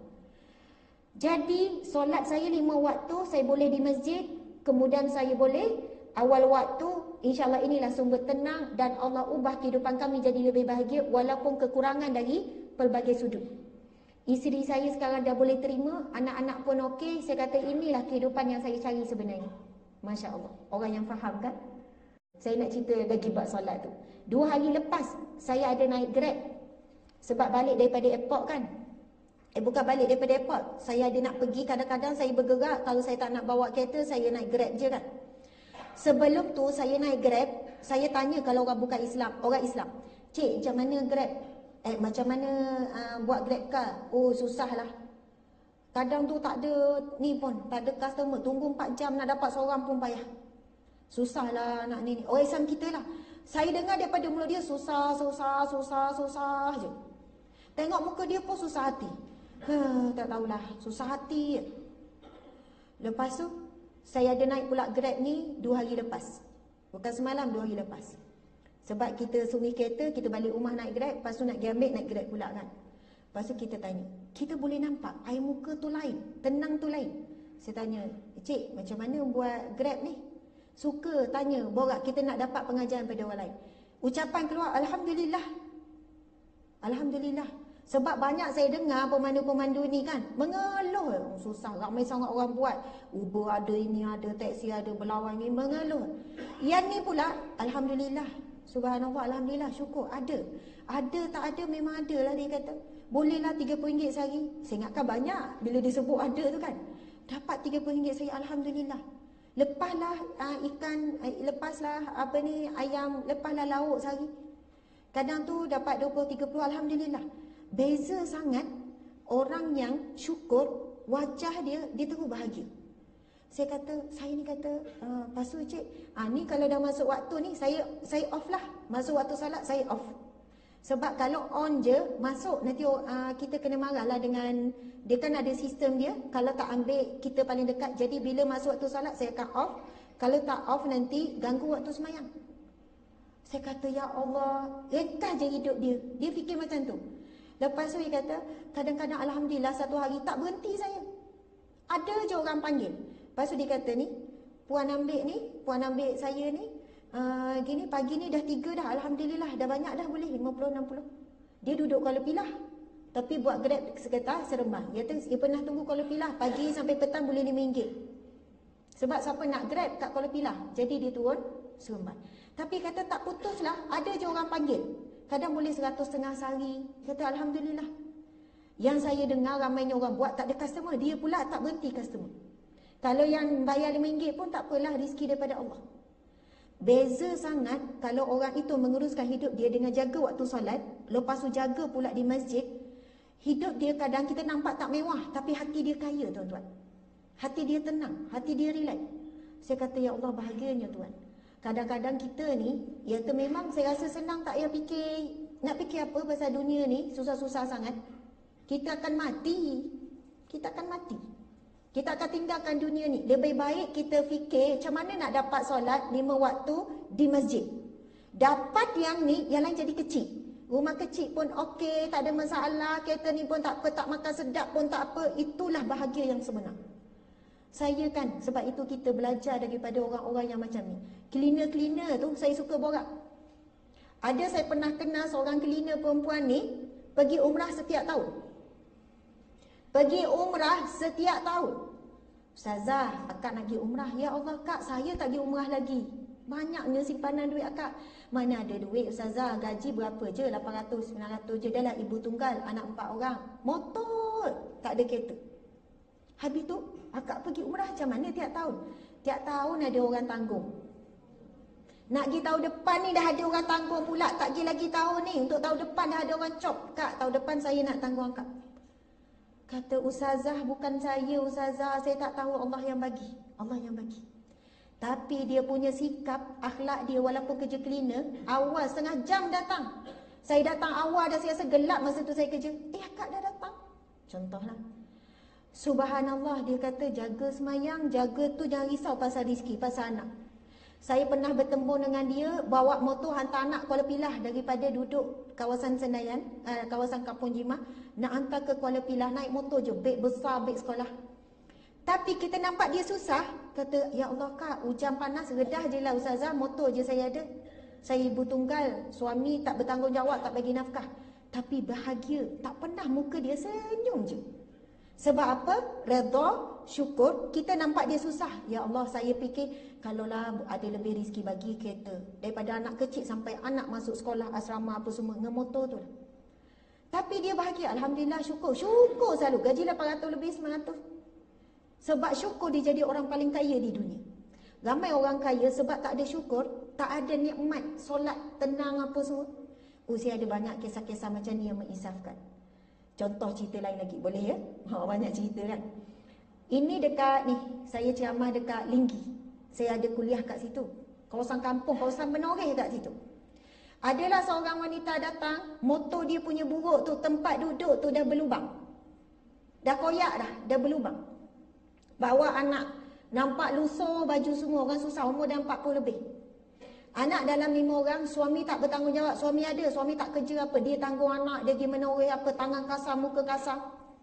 Lepas tu saya tengok, saya sampai masa tu, dia tengah solat duha. Sementara tunggu saya sampai. Menangis-nangis semayang, basah, menangis-nangis. Lepas tu, bila saya nak balik, dia pun datang. Ustazah, kejap Ustazah. Lepas tu dia bawa anak kecil tu. Ustazah, kalau saya tak ada Menoreh, hari ni tak Menoreh, saya datang kuliah Ustazah. Tapi kalau tak, saya tak ada, saya pergi Menoreh lah tu. Ya kak, Ustazah doakanlah anak saya gini. Kita terlintas, orang susah macam ni nak minta, macam nak minta simpati, betul kan? Saya pun dah lama dia cakap, saya pun keluarkanlah RM10 ke RM20 macam tu kak. Ada sikit untuk akak ni. Dia tolak, dia kata, Ustazah, saya bukan, tujuan saya datang jumpa Ustazah ni, bukan saya tak nak duit Ustazah, saya tak nak. Saya kata, akak ini untuk anak-anak. Dia tolak sungguh-sungguh. Dia kata, saya nak tanya Ustazah satu soalan. Apa dia kak? Akak ni kalau semayang je mesti menangis. Sah tak semayang? Dia tanya saya soalan tu tuan-tuan. Sebab saya nampak tu dia menangis beria tu. Akak tak tahulah, bila semayang je menangis. Saya kata, kenapa kak akak menangis? Bila semayang akak rasa sayu tu, rasa rindu pada Allah, rasa rindu pada Rasulullah. Akak rasa syukur dengan nikmat Allah bagi, rezeki Allah bagi. Akak tak tahulah, tapi akak akan rasa sayu, akak akan rasa menangis, nak menangis. Kadang teresak-esak, sah tak semayang? Saya kata, sah kak. Subhanallah, saya masa tu menangis. Saya kata, akak, Allah bagi ujian, hidup susah, miskin apa semua, tapi akak boleh rasa syukur dan nikmat paling besar bila mampu menangis kerana Allah. Yang ni susah nak dapat. Saya kak, susah nak menangis masa semayang. Sebab Allah bagi banyak sangat nikmat sampai hati saya keras. Tapi akak, yang Allah tarik nikmat dunia, akak dah nampak nikmat. Ustazah, saya cakap macam tu, saya tak tahu kenapa, tapi saya memang rasa rindu nak jumpa dengan Allah. Rasa rindu nak jumpa Rasulullah. Lepas tu dia tolak, Ustazah, Allah bagi saya cukup. Walaupun orang kat jemaah tu kata, dia tu memang orang susah Ustazah, rumah dia tak ada apa-apa, sian suami dia tak bertanggungjawab Ustazah, dia yang tanggung anak-anak. Tapi dia boleh cakap depan saya, Ustazah, Allah bagi cukup, Alhamdulillah, syukur. Saya tak nak, saya bukan nak duit Ustazah, saya tak nak duit Ustazah ni. Saya cuma nak tanya soalan tu je. Saya sambil bawa kereta masa tu menangis-nangis, Ya Allah, Engkau ambil dia bahagian dunia, Engkau bagi dia akhirat walaupun dia masih di dunia. Kita macam mana kedudukan kita? Masya Allah.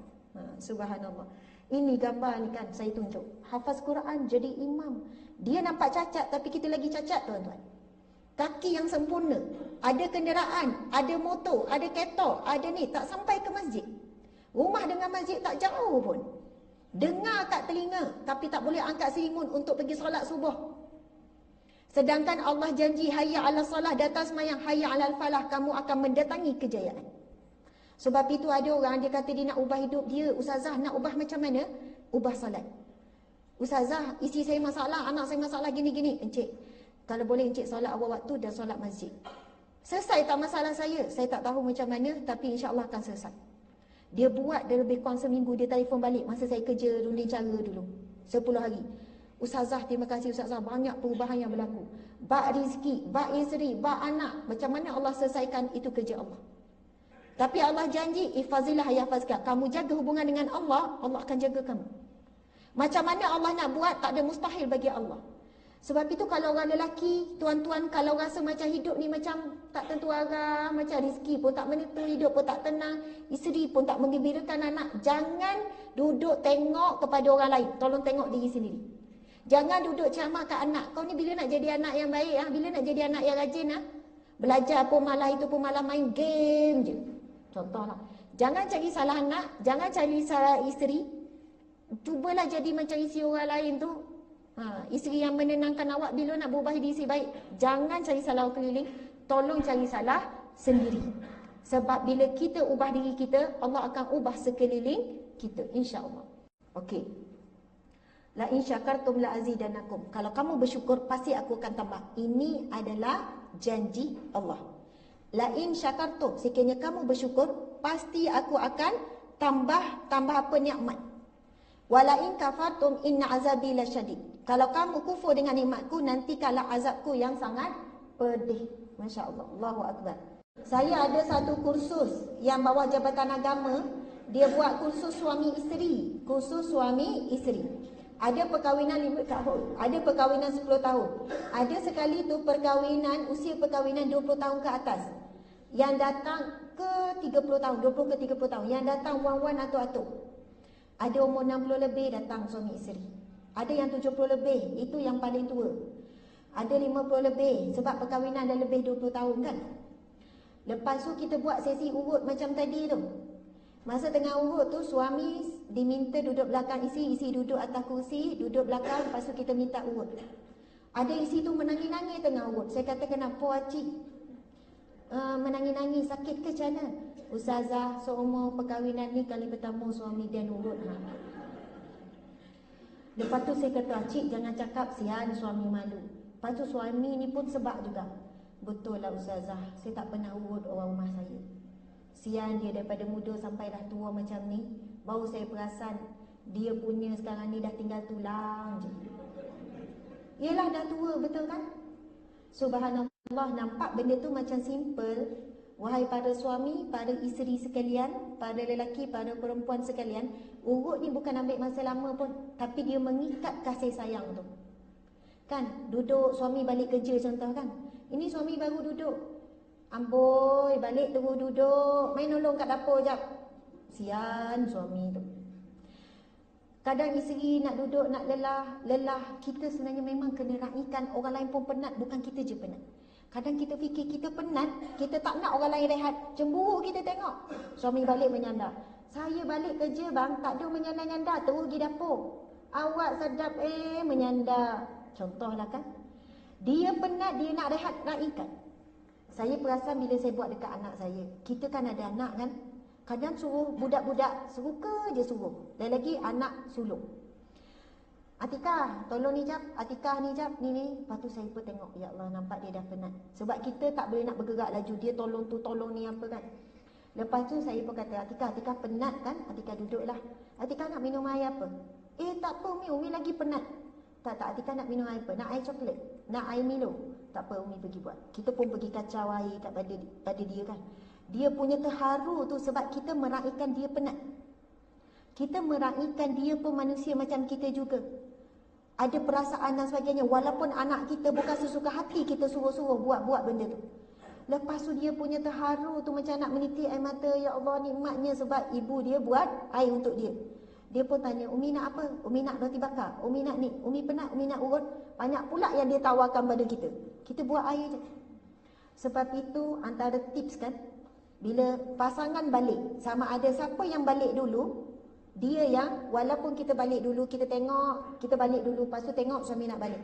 Yang pertama, sampaikan air dulu. Betul tak orang lelaki? Sampai air dulu. Bang, nak air apa? Air kosong je. Walaupun air kosong, tapi diberikan kepada suami, Masya Allah. Saya ingat ada seorang suami ni, dia kata, Ustazah, isteri dia dah meninggal dunia. Tapi apa yang dia sebut, antara perkara yang saya tak boleh lupa, Ustazah, maksudnya, saya rasa, Ya Allah, dah isteri tak ada ni baru saya terasa. Baru saya rasa sangat kehilangan dia. Sebab apa? Isteri saya setiap pagi mesti dia siapkan air susu. Dan sebelum tidur pun dia siapkan air susu. Sepanjang saya kahwin 30 tahun, 40 tahun, lama lah ni orang tua kan. Dia tak pernah miss sediakan air tu pagi dan malam. Dan setiap itu, setiap kali pagi dan malam tu lah membuatkan saya selalu teringat kepada dia. Kalau bapa mertua saya pula, mak mertua saya dah meninggal dunia, dia kata, Asma, malam Jumaat je dia bahasakan diri dia Ku. Nama dia Tengku, jadi dia bahasakan Ku. Kalau malam Jumaat je, Ku nangis, Ku menangis. Dah meninggal lebih kurang dalam anak saya tu 8 tahun, 9 tahun dah meninggal.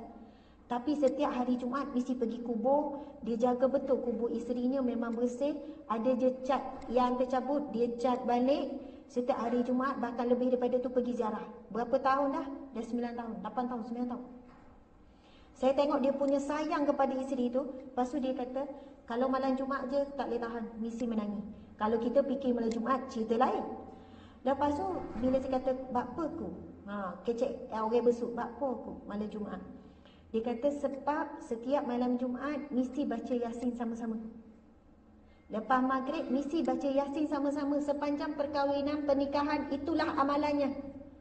Bila je penat, sakit macam mana pun, tak tinggal baca Yasin sama-sama. Jadi bila baca Yasin sekarang seorang-seorang, kalau tak baca dengan dia, baca dengan Mek. Mak mertua saya panggil Mek. Baca dengan Mek. Itu yang kalau malam Jumaat tak baca Yasin tu sebab. Sebab rasa macam dia ada baca sama-sama. Saya dengar cerita-cerita orang yang cinta tu walaupun isteri dah terkubur, suami dah terkubur tapi masih kuat. Sebab dia ada amalan yang dia buat secara berjemaah dan istiqamah. Kita ada tak amalan dengan pasangan kita, isteri ataupun suami yang kita buat secara berjemaah? Kekal. Benda tu yang akan mengikat kita walaupun benda tu remeh. Jadi walaupun cerita pasal susu air tu je, dia kata tapi isteri saya tak pernah gagal Ustazah akan bagi air saya. Setiap kali saya balik kerja, dia akan tanya nak air apa. Walaupun air kosong saya boleh pergi ambil sendiri, tapi suami isteri saya takkan cakap, ambil lah sendiri air. Alah orang, bukan susah pun ambil lah sendiri. Tekan je kan air kowe ke air apa, betul kan? Tapi isteri ni pula kata, Ustazah itu je yang mampu saya buat secara istiqamah untuk suami saya. Yang lain kadang saya tak masak, saya tak naik air. Masya Allah. Jadi dalam bab ini cuba tuan-tuan fikir, apa yang tuan-tuan buat untuk isteri yang istiqamah hari-hari? Mesti tuan-tuan buat. Ada tak satu? Takut tak ada yang istiqamah. Sebab itu hadis Nabi, amalan baik, amalan solat yang paling dicintai oleh Allah, yang sikit tapi istiqamah. Subhanallah, Allahu Akbar. Okey. Ini laju-laju gambar ni, saya cuma nak tunjuk bagaimana orang lain. Baiti jannati, siapa kita? Adakah rumah tangga kita sekarang rumah tangga yang gembira, bahagia, ceria? Ibu-ibu sekalian, adakah anda ibu seperti ini? Senyum, ceria je. Ini bapa-bapa kat sini macam ni kan? Tuan-tuan banyak senyum dekat tempat kerja ke senyum kat rumah? Oh, kat tempat kerja muka ketat, masam. Senyum belaka. Sebab apa? Ramai orang terbalik ni. Pergi kenduri senyum 1 jam, masuk kereta masam. Tak senyum dengan orang sebelah. Lepas tu turun balik, rumah terbuka senyum balik, masuk kereta masam. Tak bercakap sepatah pun dengan orang sebelah. Dekat tempat rumah terbuka kan main ramah. Ramahlah dia, cerialah dia. Masuk dalam kereta bertempik dekat anak-anak belakang. Dekat rumah orang boleh jaga akhlak. Dengan ahli keluarga tak boleh jaga akhlak. Ataupun yang ni ha. Agak-agak yang mana ni? Masa masak senyum ke macam ni? Macam ni ha. Kan Nabi bersabda, khairukum khairukum li ahli wa ana khairukum li ahli. Yang paling baik di kalangan kamu, yang paling sempurna iman, yang paling baik akhlak, orang yang paling baik dengan ahli keluarga. Tuan-tuan, puan-puan sekalian, kita tak dikatakan orang baik kalau kita baik dengan orang luar. Kalau kita baik dengan kawan-kawan di pejabat, orang lelaki pemurah kan, saya dapat gaji dan belanja hari ni rezeki daripada Allah. Makan dan belanja. Tak ada apa, dia tak berkira pasal ni kira sedekah ni. Makan. Dengan orang luar, dengan kawan. Balik rumah isteri, bang, kita makan luar bang hari ni bang. Tak payah membazirlah, sahabat syaitan. Dengan orang rumah lain. Kedekut. Padahalnya dengan dia belanjakan isteri, buat gembira ahli keluarga, berganda-ganda pahala berbanding buat gembirakan kawan. Dengan kawan-kawan boleh memaafkan dengan mudah. Tak apalah, tak payah minta maaf. Kalau kau tak minta maaf, aku dah maafkan lama dah. Cerita lama tu tak payahlah nak diungkit-ungkit. Tapi dengan pasangan mengungkit-ungkit. Dengan pasangan, awak ingat tak 10 tahun yang lalu? Yang 10 tahun ingat, yang 5 tahun ingat. Sepatutnya pasangan kita lah, ahli keluarga kita lah, kita maafkan, kita delete, kita jangan ungkit-ungkit. Semua orang tak lagi daripada salah dan silap. Semua orang tak lagi. Kalau kita ungkit-ungkit je perkara yang sama, seolahnya kita ni berjalan mengundur ke belakang, bukan ke depan. Kita tak akan bahagia. Kita heret benda yang dah settle tu sampailah ke hari ni. Kalau betul maafkan, jangan ungkit lagi. Kalau tak boleh lupa pun dekat fikiran, jangan sebut pada mulut. Jangan sampai keluar balik benda yang kita nak marah dulu bila berlaku sesuatu hari ni. Kenapa awak ungkit balik ni? Berdarah balik bang luka yang lama. Orang perempuan suka guna ayat ni. Saya jadi pembicara rumah tangga. Ini bukan menyelesaikan masalah, akan menambah merumitkan lagi. Cuba kita tengok lagi. Oh, kesian tuan-tuan. Saya ada tanya, ada pasangan yang lama kahwin tu kan, kahwin dah dekat 50 tahun macam tu, umur dah 70 lebih dua-dua, dalam 50 tahun lebih. Pasangan yang datang khusus. Saya tanya, Pak Cik, apa rahsia rumah tangga boleh bahagia? Dia peluk isteri tu, sayang benar.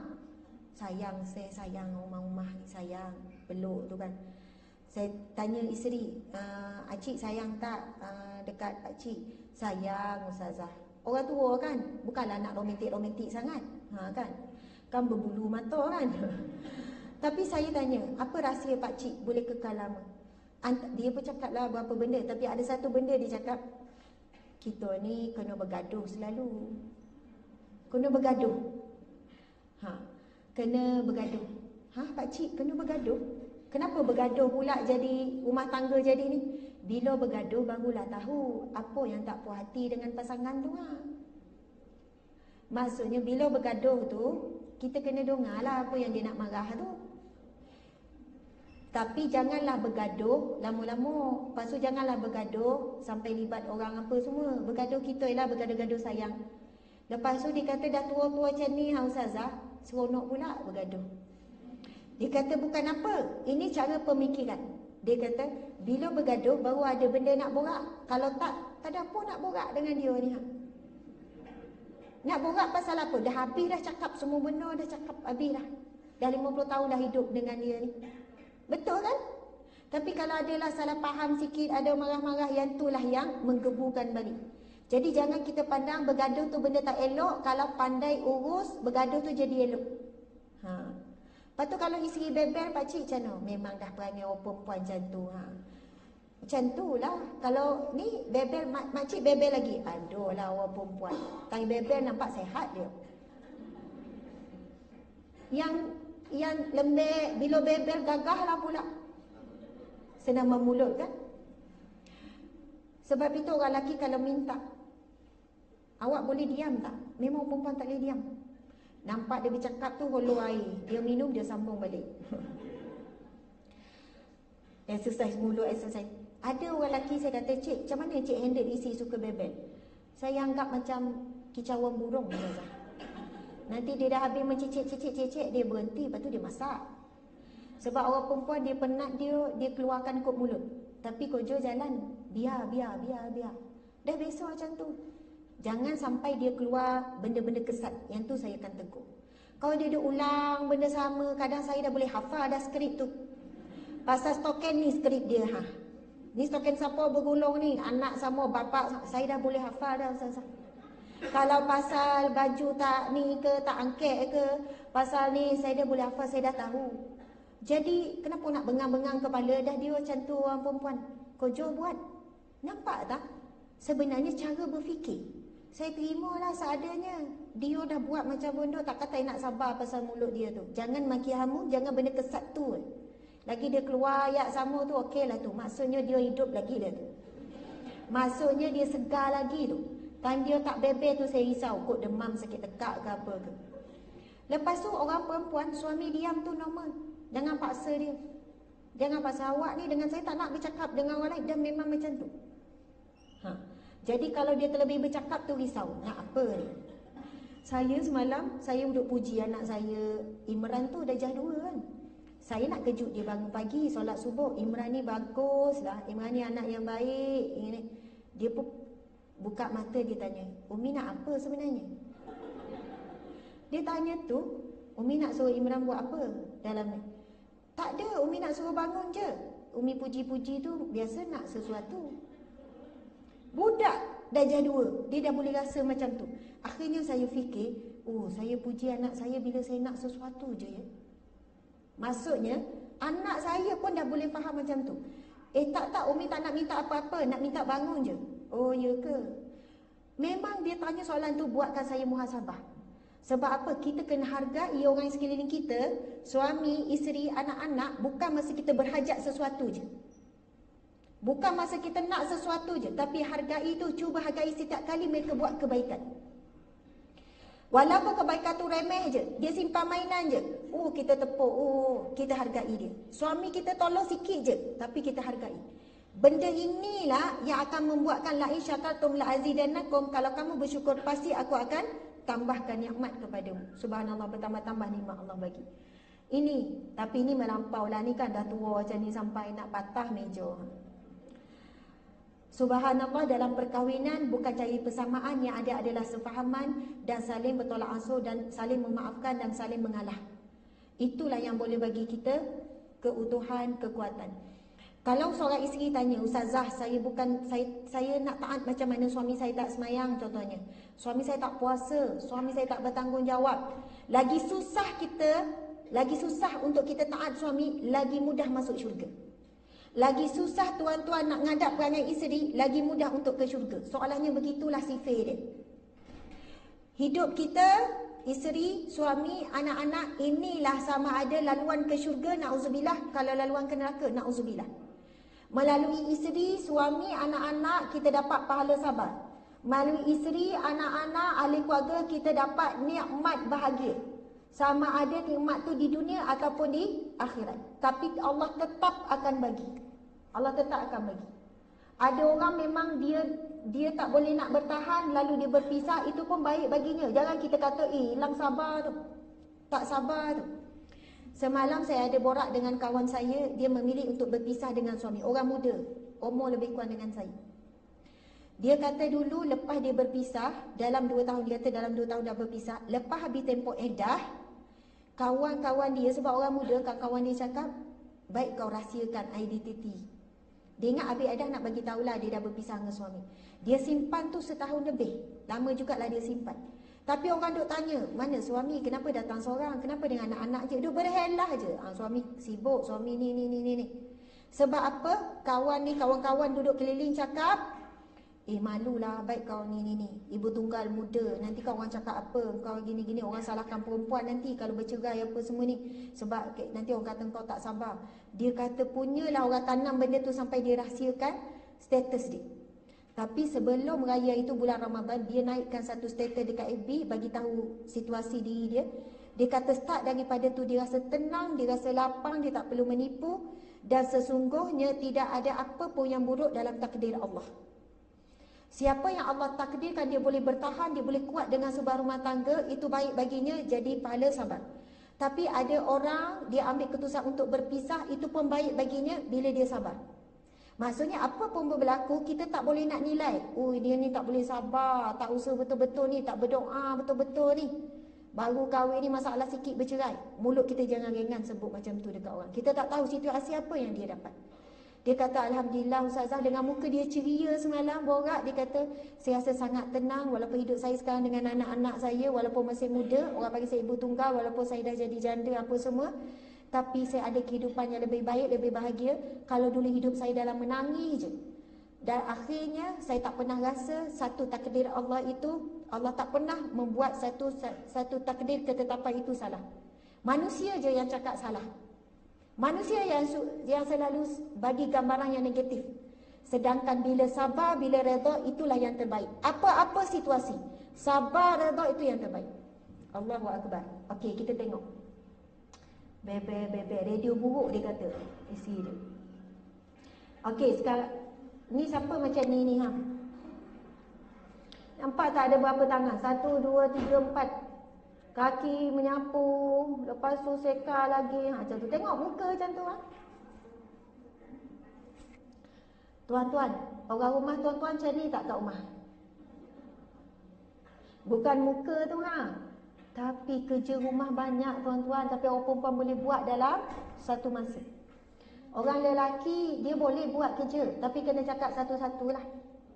Kalau kita cakap, bang tolong panaskan lauk, dia pergi ke dapur, dia tolong panaskan lauk, tapi dia tunggu sampai lauk dipanaskan. Kenapa? Kan api, gas tak ada apa, kacau lagi, tunggu menggelegak. Padahal ada sampah dekat tong sampah nak kena buang, ada pinggan nak kena basuh. Dia tak nampak tu, dia fokus. Dia amanah dengan tanggungjawab yang diberi. Kan? Dia fokus pada lauk dipanaskan. Orang perempuan buat apa masa tu? Macam-macam lah, boleh settle dalam waktu yang sama. Dia pun datang ni, dia pun sambung balik gini-gini. Saya nak bagi tahu makhluk ni yang nama perempuan ni, kan? Orang perempuan ni kalau tuan-tuan pandai hargai, dia tak akan berkira, mulut dia tak bising. Tuan-tuan pandai berterima kasih, tuan-tuan pandai bagi hak dia, keperluan dia, subhanallah. Dia adalah satu makhluk yang Allah bagi multitasking. Dia kalau 2 jam bagi, dia boleh settle semua kerja rumah. Kalau 2 jam kita tinggal dekat suami, bang buatlah apa yang patut, dia bang balik rumah sama tak ada perubahan, tak tahu apa yang patut dibuat. Tapi kalau kita cakap, bang tolong buat dalam 5 perkara ni ya, dia buat. Orang lelaki rajin. Kalau dia minta tolong kan, yang pertama ni dia akan buat. Tapi kalau pesan umum dia tak tahu. Bukan semua lelaki lah. Saya nak cerita satu kisah seorang makcik ni. Dah tua dah lah, umur dah 50 lebih ke 60 lebih. Waktu malam, kuliah saya masa tu waktu malam. Muka masam daripada awal sampai habis. Masam. Lepas tu saya pun pergilah cuit. Maksudnya, dah time waktu makan kan. Saya kata, saya panggil dia Hajah. Hajah, kenapa muka masam daripada awal sampai habis? Geram kat orang tua kat rumah tu Hajah jaga orang tua? Tak, suami acik lah orang tua tu tak nak sebut suami lah ni, orang tua ni. Saya kata, geram kenapa acik? Hajah kenapa geram? Bukan ngumpat ni, bukan ngumpat ya. Bukan tujuan saya nak buka aib suami dia ke, bukan apa ke. Cuma kadang-kadang saya cakap berdua ni, saya nak bantu biar dia ni tak ada fikir benda tu masalah besar sangat. Masalah kita sebenarnya kecil, kita yang besar-besarkan. Sebab apa? Kita jadi hamba kepada emosi orang perempuan. Orang perempuan banyak jadi hamba emosi. Dia ikut emosi sampai keluar perkataan tak elok, fikir yang bukan hamba emosi, bukan hamba Allah. Kalau fikir hamba Allah, dia besarkan syukur, dia besarkan redha. Tapi jadi hamba emosi, dia rasa dia kurang, dia rasa orang tu lebih, dia rasa untunglah orang tu dapat suami rajin apa. Emosi menguasai diri. Lepas tu dia kata, saya pun tanya, kenapa pula acik? Kenapa Pagi tadi acik pergi pergi ngaji Quran. Pagi-pagi memang ada kelas ngaji, pergi ngaji Quran. Masa tengah ngaji tu hujan turun. Sebelum keluar tadi jemur kain. Hujan turun, acik ni duduk mengaraplah, dia angkat kain tu Bila balik rumah kain tak diangkat. Lepas tu acik tanya, kenapa tak tolong angkat? Awak tak pesan? Faham tak suami ni jawab, awak tak pesan? Dia kata takkan dah tua macam tu semua benda nak pesan Ustazah. Geram ni. Daripada tengah hari, nak marah tengah hari tu dibawa sampai malam tu. Dah habis tu, cik masak tak gini? Masak. Lepas tu makan masing-masing. Geram. Aduh kok, dah tua macam tu semua benda nak pesan. Tak boleh fikir ke dah hujan turun, tolonglah angkat kain tu. Kadang bergaduh benda kecil kita nampak kan. Benda-benda macam tu je diuji. Lepas tu saya tanya makcik ni, saya kata, tajuk kita hari ni rumah tangga adalah anugerah daripada Allah, hadiah. Apa maksud anugerah? Rumah tangga adalah gudang pahala yang sangat besar. Siapa yang nampak benda ni, inilah laluan ke syurga. Siapa yang tak nampak, na'udzubillah, hidup dia bukan rumahku syurgaku, rumahku nerakaku. Sebab kita tak akan berhenti diuji dengan pasangan, dengan anak-anak, dengan adik-beradik, dengan ahli keluarga. Kita tak akan berhenti. Takkan hari tu 2-3 hari semua okey, senyum, mesti ada sesuatu. Saya tanya makcik ni, cik, saya nak tanya makcik, hari ni ada tak benda lain yang menguji sabar cik? Dia kata tak ada, yang tu lah pasal tak angkat kain tu. Tapi geram Ustazah. Yang lain pakcik ada buat perangai? Tak ada. Dia bukan larat benar, duduk dalam rumah ya. Macam tu lah Ustazah, gini. Jadi itulah perangai pakcik satu, kesilapan dia. Yo Ustazah. Jadi makcik kena fikir macam ni. Allah tak nak biar berlalu satu hari tanpa pahala sabar. Jadi Allah uji satu, pakcik tak peka sikit je pasal baju tu. Tapi makcik dah marah-marah sampai ke malam ni. Jadi makcik rasa makcik mengumpul apa daripada tengah hari sampai malam ni? Kumpul pahala ke kumpul dosa? Dia pun diam. Berdosa ke Ustazah? Pakcik marah tu. Nak kata berdosa, wallahualam. Tapi makcik dah masam muka dengan suami. Makcik dah makan asing tadi dengan suami. Yo betul. Hidang lepas tu makcik saung je. Makanan dah siap tu ha. Sebab punya marah tu dibawa-bawa tu. Yolah, banyak dosa lah hari ni sampai malam berdosa lah ni. Tak tahu wallahualam. Saya tak boleh hukum makcik berdosa ke apa ke. Tapi bermasam muka dengan suami, makcik ada tinggi suara. Adalah masa marah tadi tinggi suara korang. Saya kata, bayangkan kalau makcik sabar, subhanallah, makcik mengimpun pahala sabar begitu banyak. Walaupun nak marah, ajak juga elok-elok. Makan dah siap ha. Dalam hati tu nak marah lagi pasal baju tu. Makcik duk nahan sabar sampailah malam ni.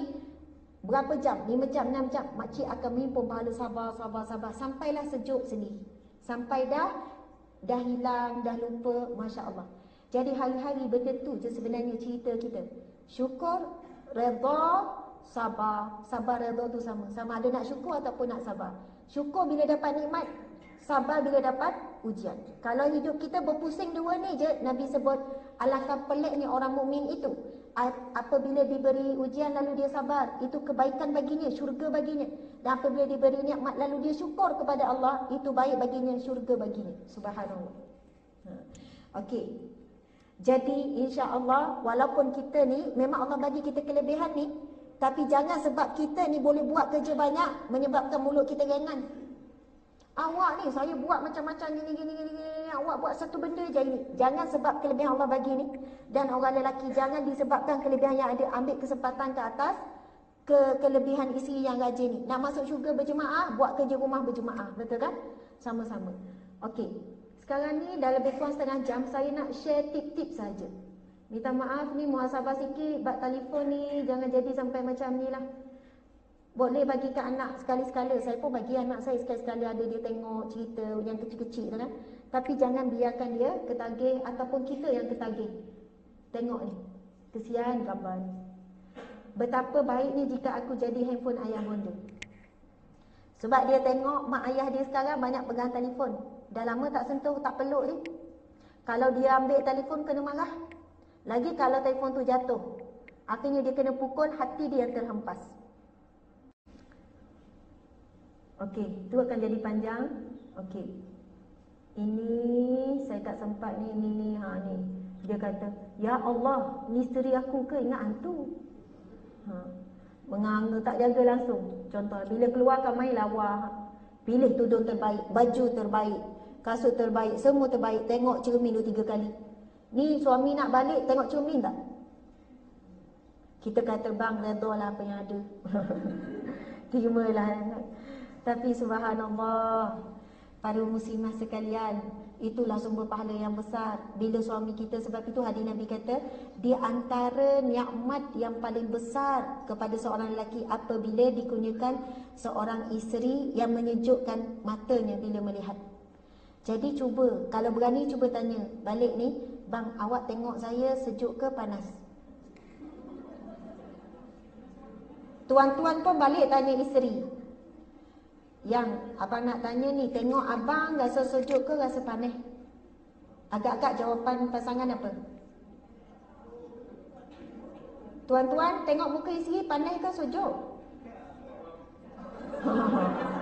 Tengok, suam dia kata. Tak ada rasa apa-apa, sejuk pun tak, panas pun tak, suam. Ni berpisah ni sekejap ni, rindu tak kat pasangan ni? Rasa tak sabar nak jumpa balik ni, petang ke tengah hari ke? Oh, besok. Ataupun sabar, saya seorang penyabar. Okey, subhanallah, Allahu akbar. Tak tahu nak gambarkan. Bila cinta kalau datang daripada Allah, Allah memang jaga. Kalau cinta sebab benda, sebab nafsu, sebab dunia, memang tak ada rasa manis. Saya dulu kan pekerja rumah tangga, selalu pasangan muda datang jumpa, baru kahwin setahun, 2 tahun, 3 tahun nak bercerai. Ada berapa bulan, contoh 3 bulan, datang nak bercerai, inai merah lagi. Saya tanya, kenapa ni nak bercerai dah ni dek, baru kahwin 3 bulan, 4 bulan datang nak bercerai. Dia kata, Ustazah, sebelum kahwin kami ni lawing couple.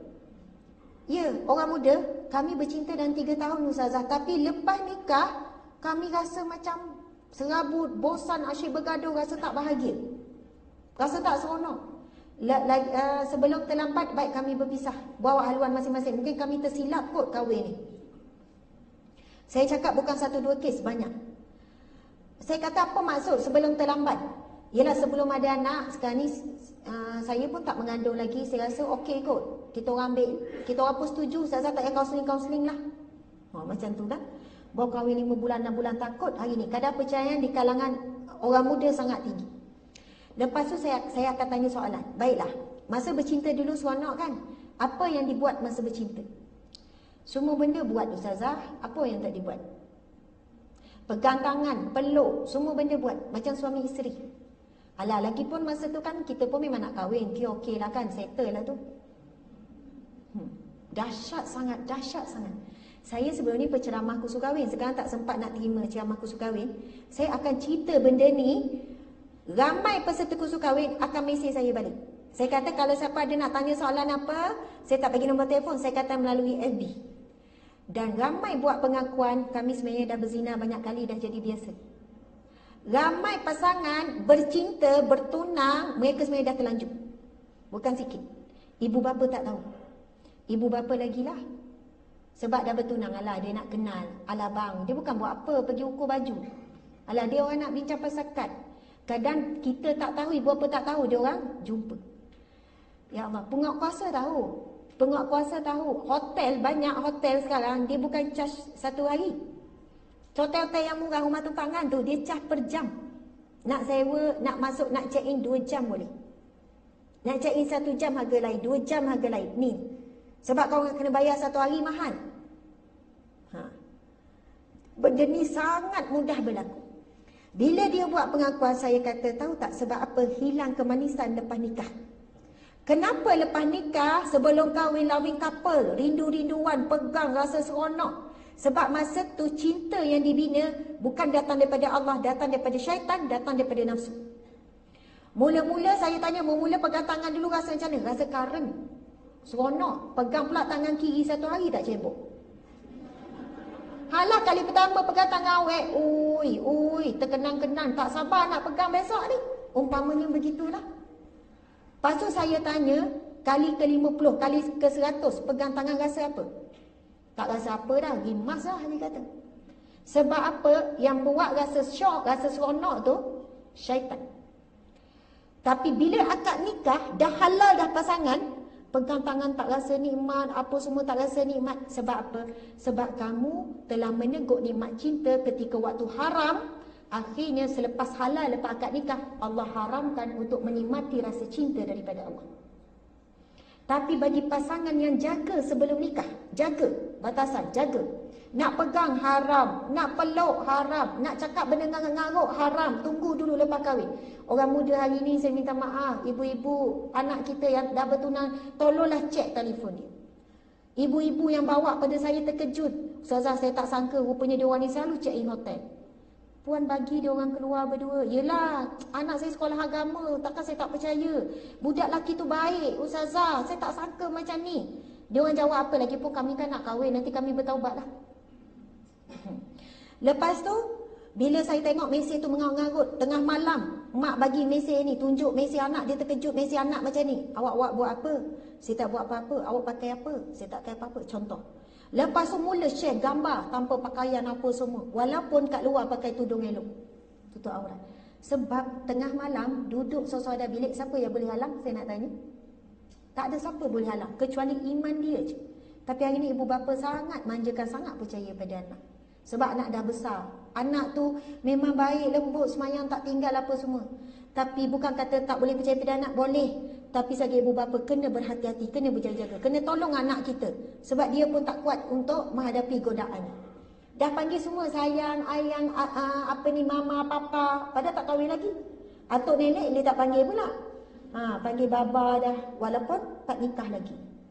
Lepas tu pasangan ni tanya saya, Ustazah habis tu nak buat apa? Memang kami tahu kami buat dosa dulu. Kamu dah buat solat taubat belum? Kamu bertaubat betul-betul tak maksiat yang kamu buat sebelum kahwin?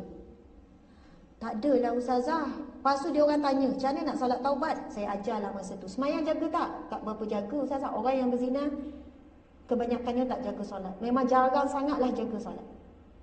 Lepas tu saya kata buat solat taubat ni. Buat 2 minggu lagi. Kalau tak ada perubahan, kamu tetap nak bercerai, saya akan tulis surat je ke mahkamah untuk, bukan menyokong, maksudnya dah melepasi sesi kaunseling, masuk proses untuk proses perceraian. Tapi dalam tempoh 2 minggu ni boleh tak saya minta kamu berdua ni buat solat taubat, fokus kepada minta ampun dengan dosa yang dibuat sebelum kahwin dulu. Okeylah Ustazah, kami cubalah. Tapi kita orang memang tak ada perasaan, tak ada apa-apa ni. Tak apa, tolak tepi benda-benda tu. Saya minta buat solat taubat ni je dan jaga solat. Subhanallah, berapa pasangan tak jadi bercerai. Ustazah, saya buat berapa hari, saya tak tahu daripada mana, saya rasa sayang isteri saya. Lepas tu saya tak tahu apa yang berlaku. Saya kata, sebab cinta ni dari Allah. Allah yang wadud, maksudnya Allah yang memiliki cinta. Bila Allah beri rasa cinta dalam hati manusia, tak ada siapa yang boleh halang. Allah dah campakkan rasa cinta kamu pada isteri pada kamu, Allah pulihkan balik. Dan rasa cinta kalau datang daripada Allah, dia akan kekal lama. Kamu dah kahwin 10 tahun, 15 tahun, 20 tahun, pegang tangan suami nikmat. Berpisah tempat kerja rindu. Sebab apa? Allah yang wadud, yang beri rasa cinta, dan cinta yang Allah bagi akan kekal lama. Tapi kalau cinta sebab nafsu, cinta sebab harta benda, benda tu sementara. Semua tu makhluk Allah belaka. Masya Allah, subhanallah. Jadi, para muslimin muslimat sekalian, kalau siapa yang rasa ada masalah rumah tangga, mungkin disebabkan dosa yang pernah kita buat sebelum kahwin dulu. Ataupun apa-apalah dosa yang dalam hubungan kita suami isteri ni, yang kita belum minta taubat betul-betul dengan Allah. Kerana dosa tu telah menghalang kita menikmati nikmat cinta yang sebenar yang patut kita dapat daripada Allah yang wadud, Allah yang Rahman, yang Rahim, yang Maha Pengasih, Maha Penyayang, yang Maha memiliki cinta. Subhanallah. Jadi saya nampak ada beberapa orang muda. Siapa yang tak kahwin lagi angkat tangan? Oh, bahaya tak kahwin lagi. Yang dah kahwin sekali tu pun dah kahwin lah tu. Belum kahwin lagi-lagi Ustazah. Dah kahwin sekali, belum lagi-lagi.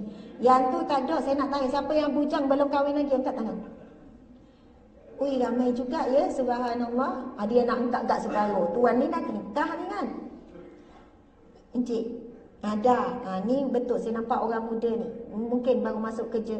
Yang muslimat pula ada beberapa orang, subhanallah, dalam majlis yang mulia ini, taman syurga Allah, majlis ilmu, tempat yang barakah, waktu yang barakah untuk doa. Kita sesama doakan. Bismillahirrahmanirrahim. Alhamdulillahirabbil alamin, wassalatu wassalamu ala asyrafil anbiya'i wal mursalin wa ala alihi washabihi ajmain. Ya Allah, Ya Rahman, Ya Rahim, Ya Wadud. Ya Allah yang maha pengasih, maha penyayang, yang maha memiliki cinta.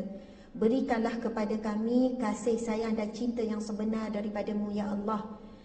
Untuk kami, untuk suami kami, anak-anak kami saling berkasih sayang dan menyintai kerana-Mu, Ya Allah. Dan kami akan berkumpul kembali, Ya Allah, Ya Jami yang maha mengumpulkan, sebagaimana Engkau temukan kami di dunia sebagai suami isteri, dan Engkau lahirkan, Engkau berikan zuriat keturunan daripada kami, Ya Allah. Maka Ya Allah, kumpulkanlah kami kembali di syurga-Mu kelak, Ya Allah. Ya Allah, Ya Jami yang maha menemukan, Ya Allah. Engkaulah yang menemukan di antara kami, Ya Allah. Kami mohon kepada-Mu, temukanlah kepada mereka yang belum bertemu jodohnya. Temukanlah dengan jodoh yang baik, dengan pasangan yang baik, dengan suami yang saleh, Ya Allah, yang boleh memimpin ke syurga-Mu. Temukanlah dengan seorang isteri yang salehah, yang boleh jadi penyejuk hati, penyejuk mata, Ya Allah. Dan lahirnya zuriat keturunan yang saleh dan salehah, Ya Allah. Temukanlah jodohnya, Ya Allah, pada tahun ini juga, Ya Allah, insya-Allah. Amin ya rabbal alamin.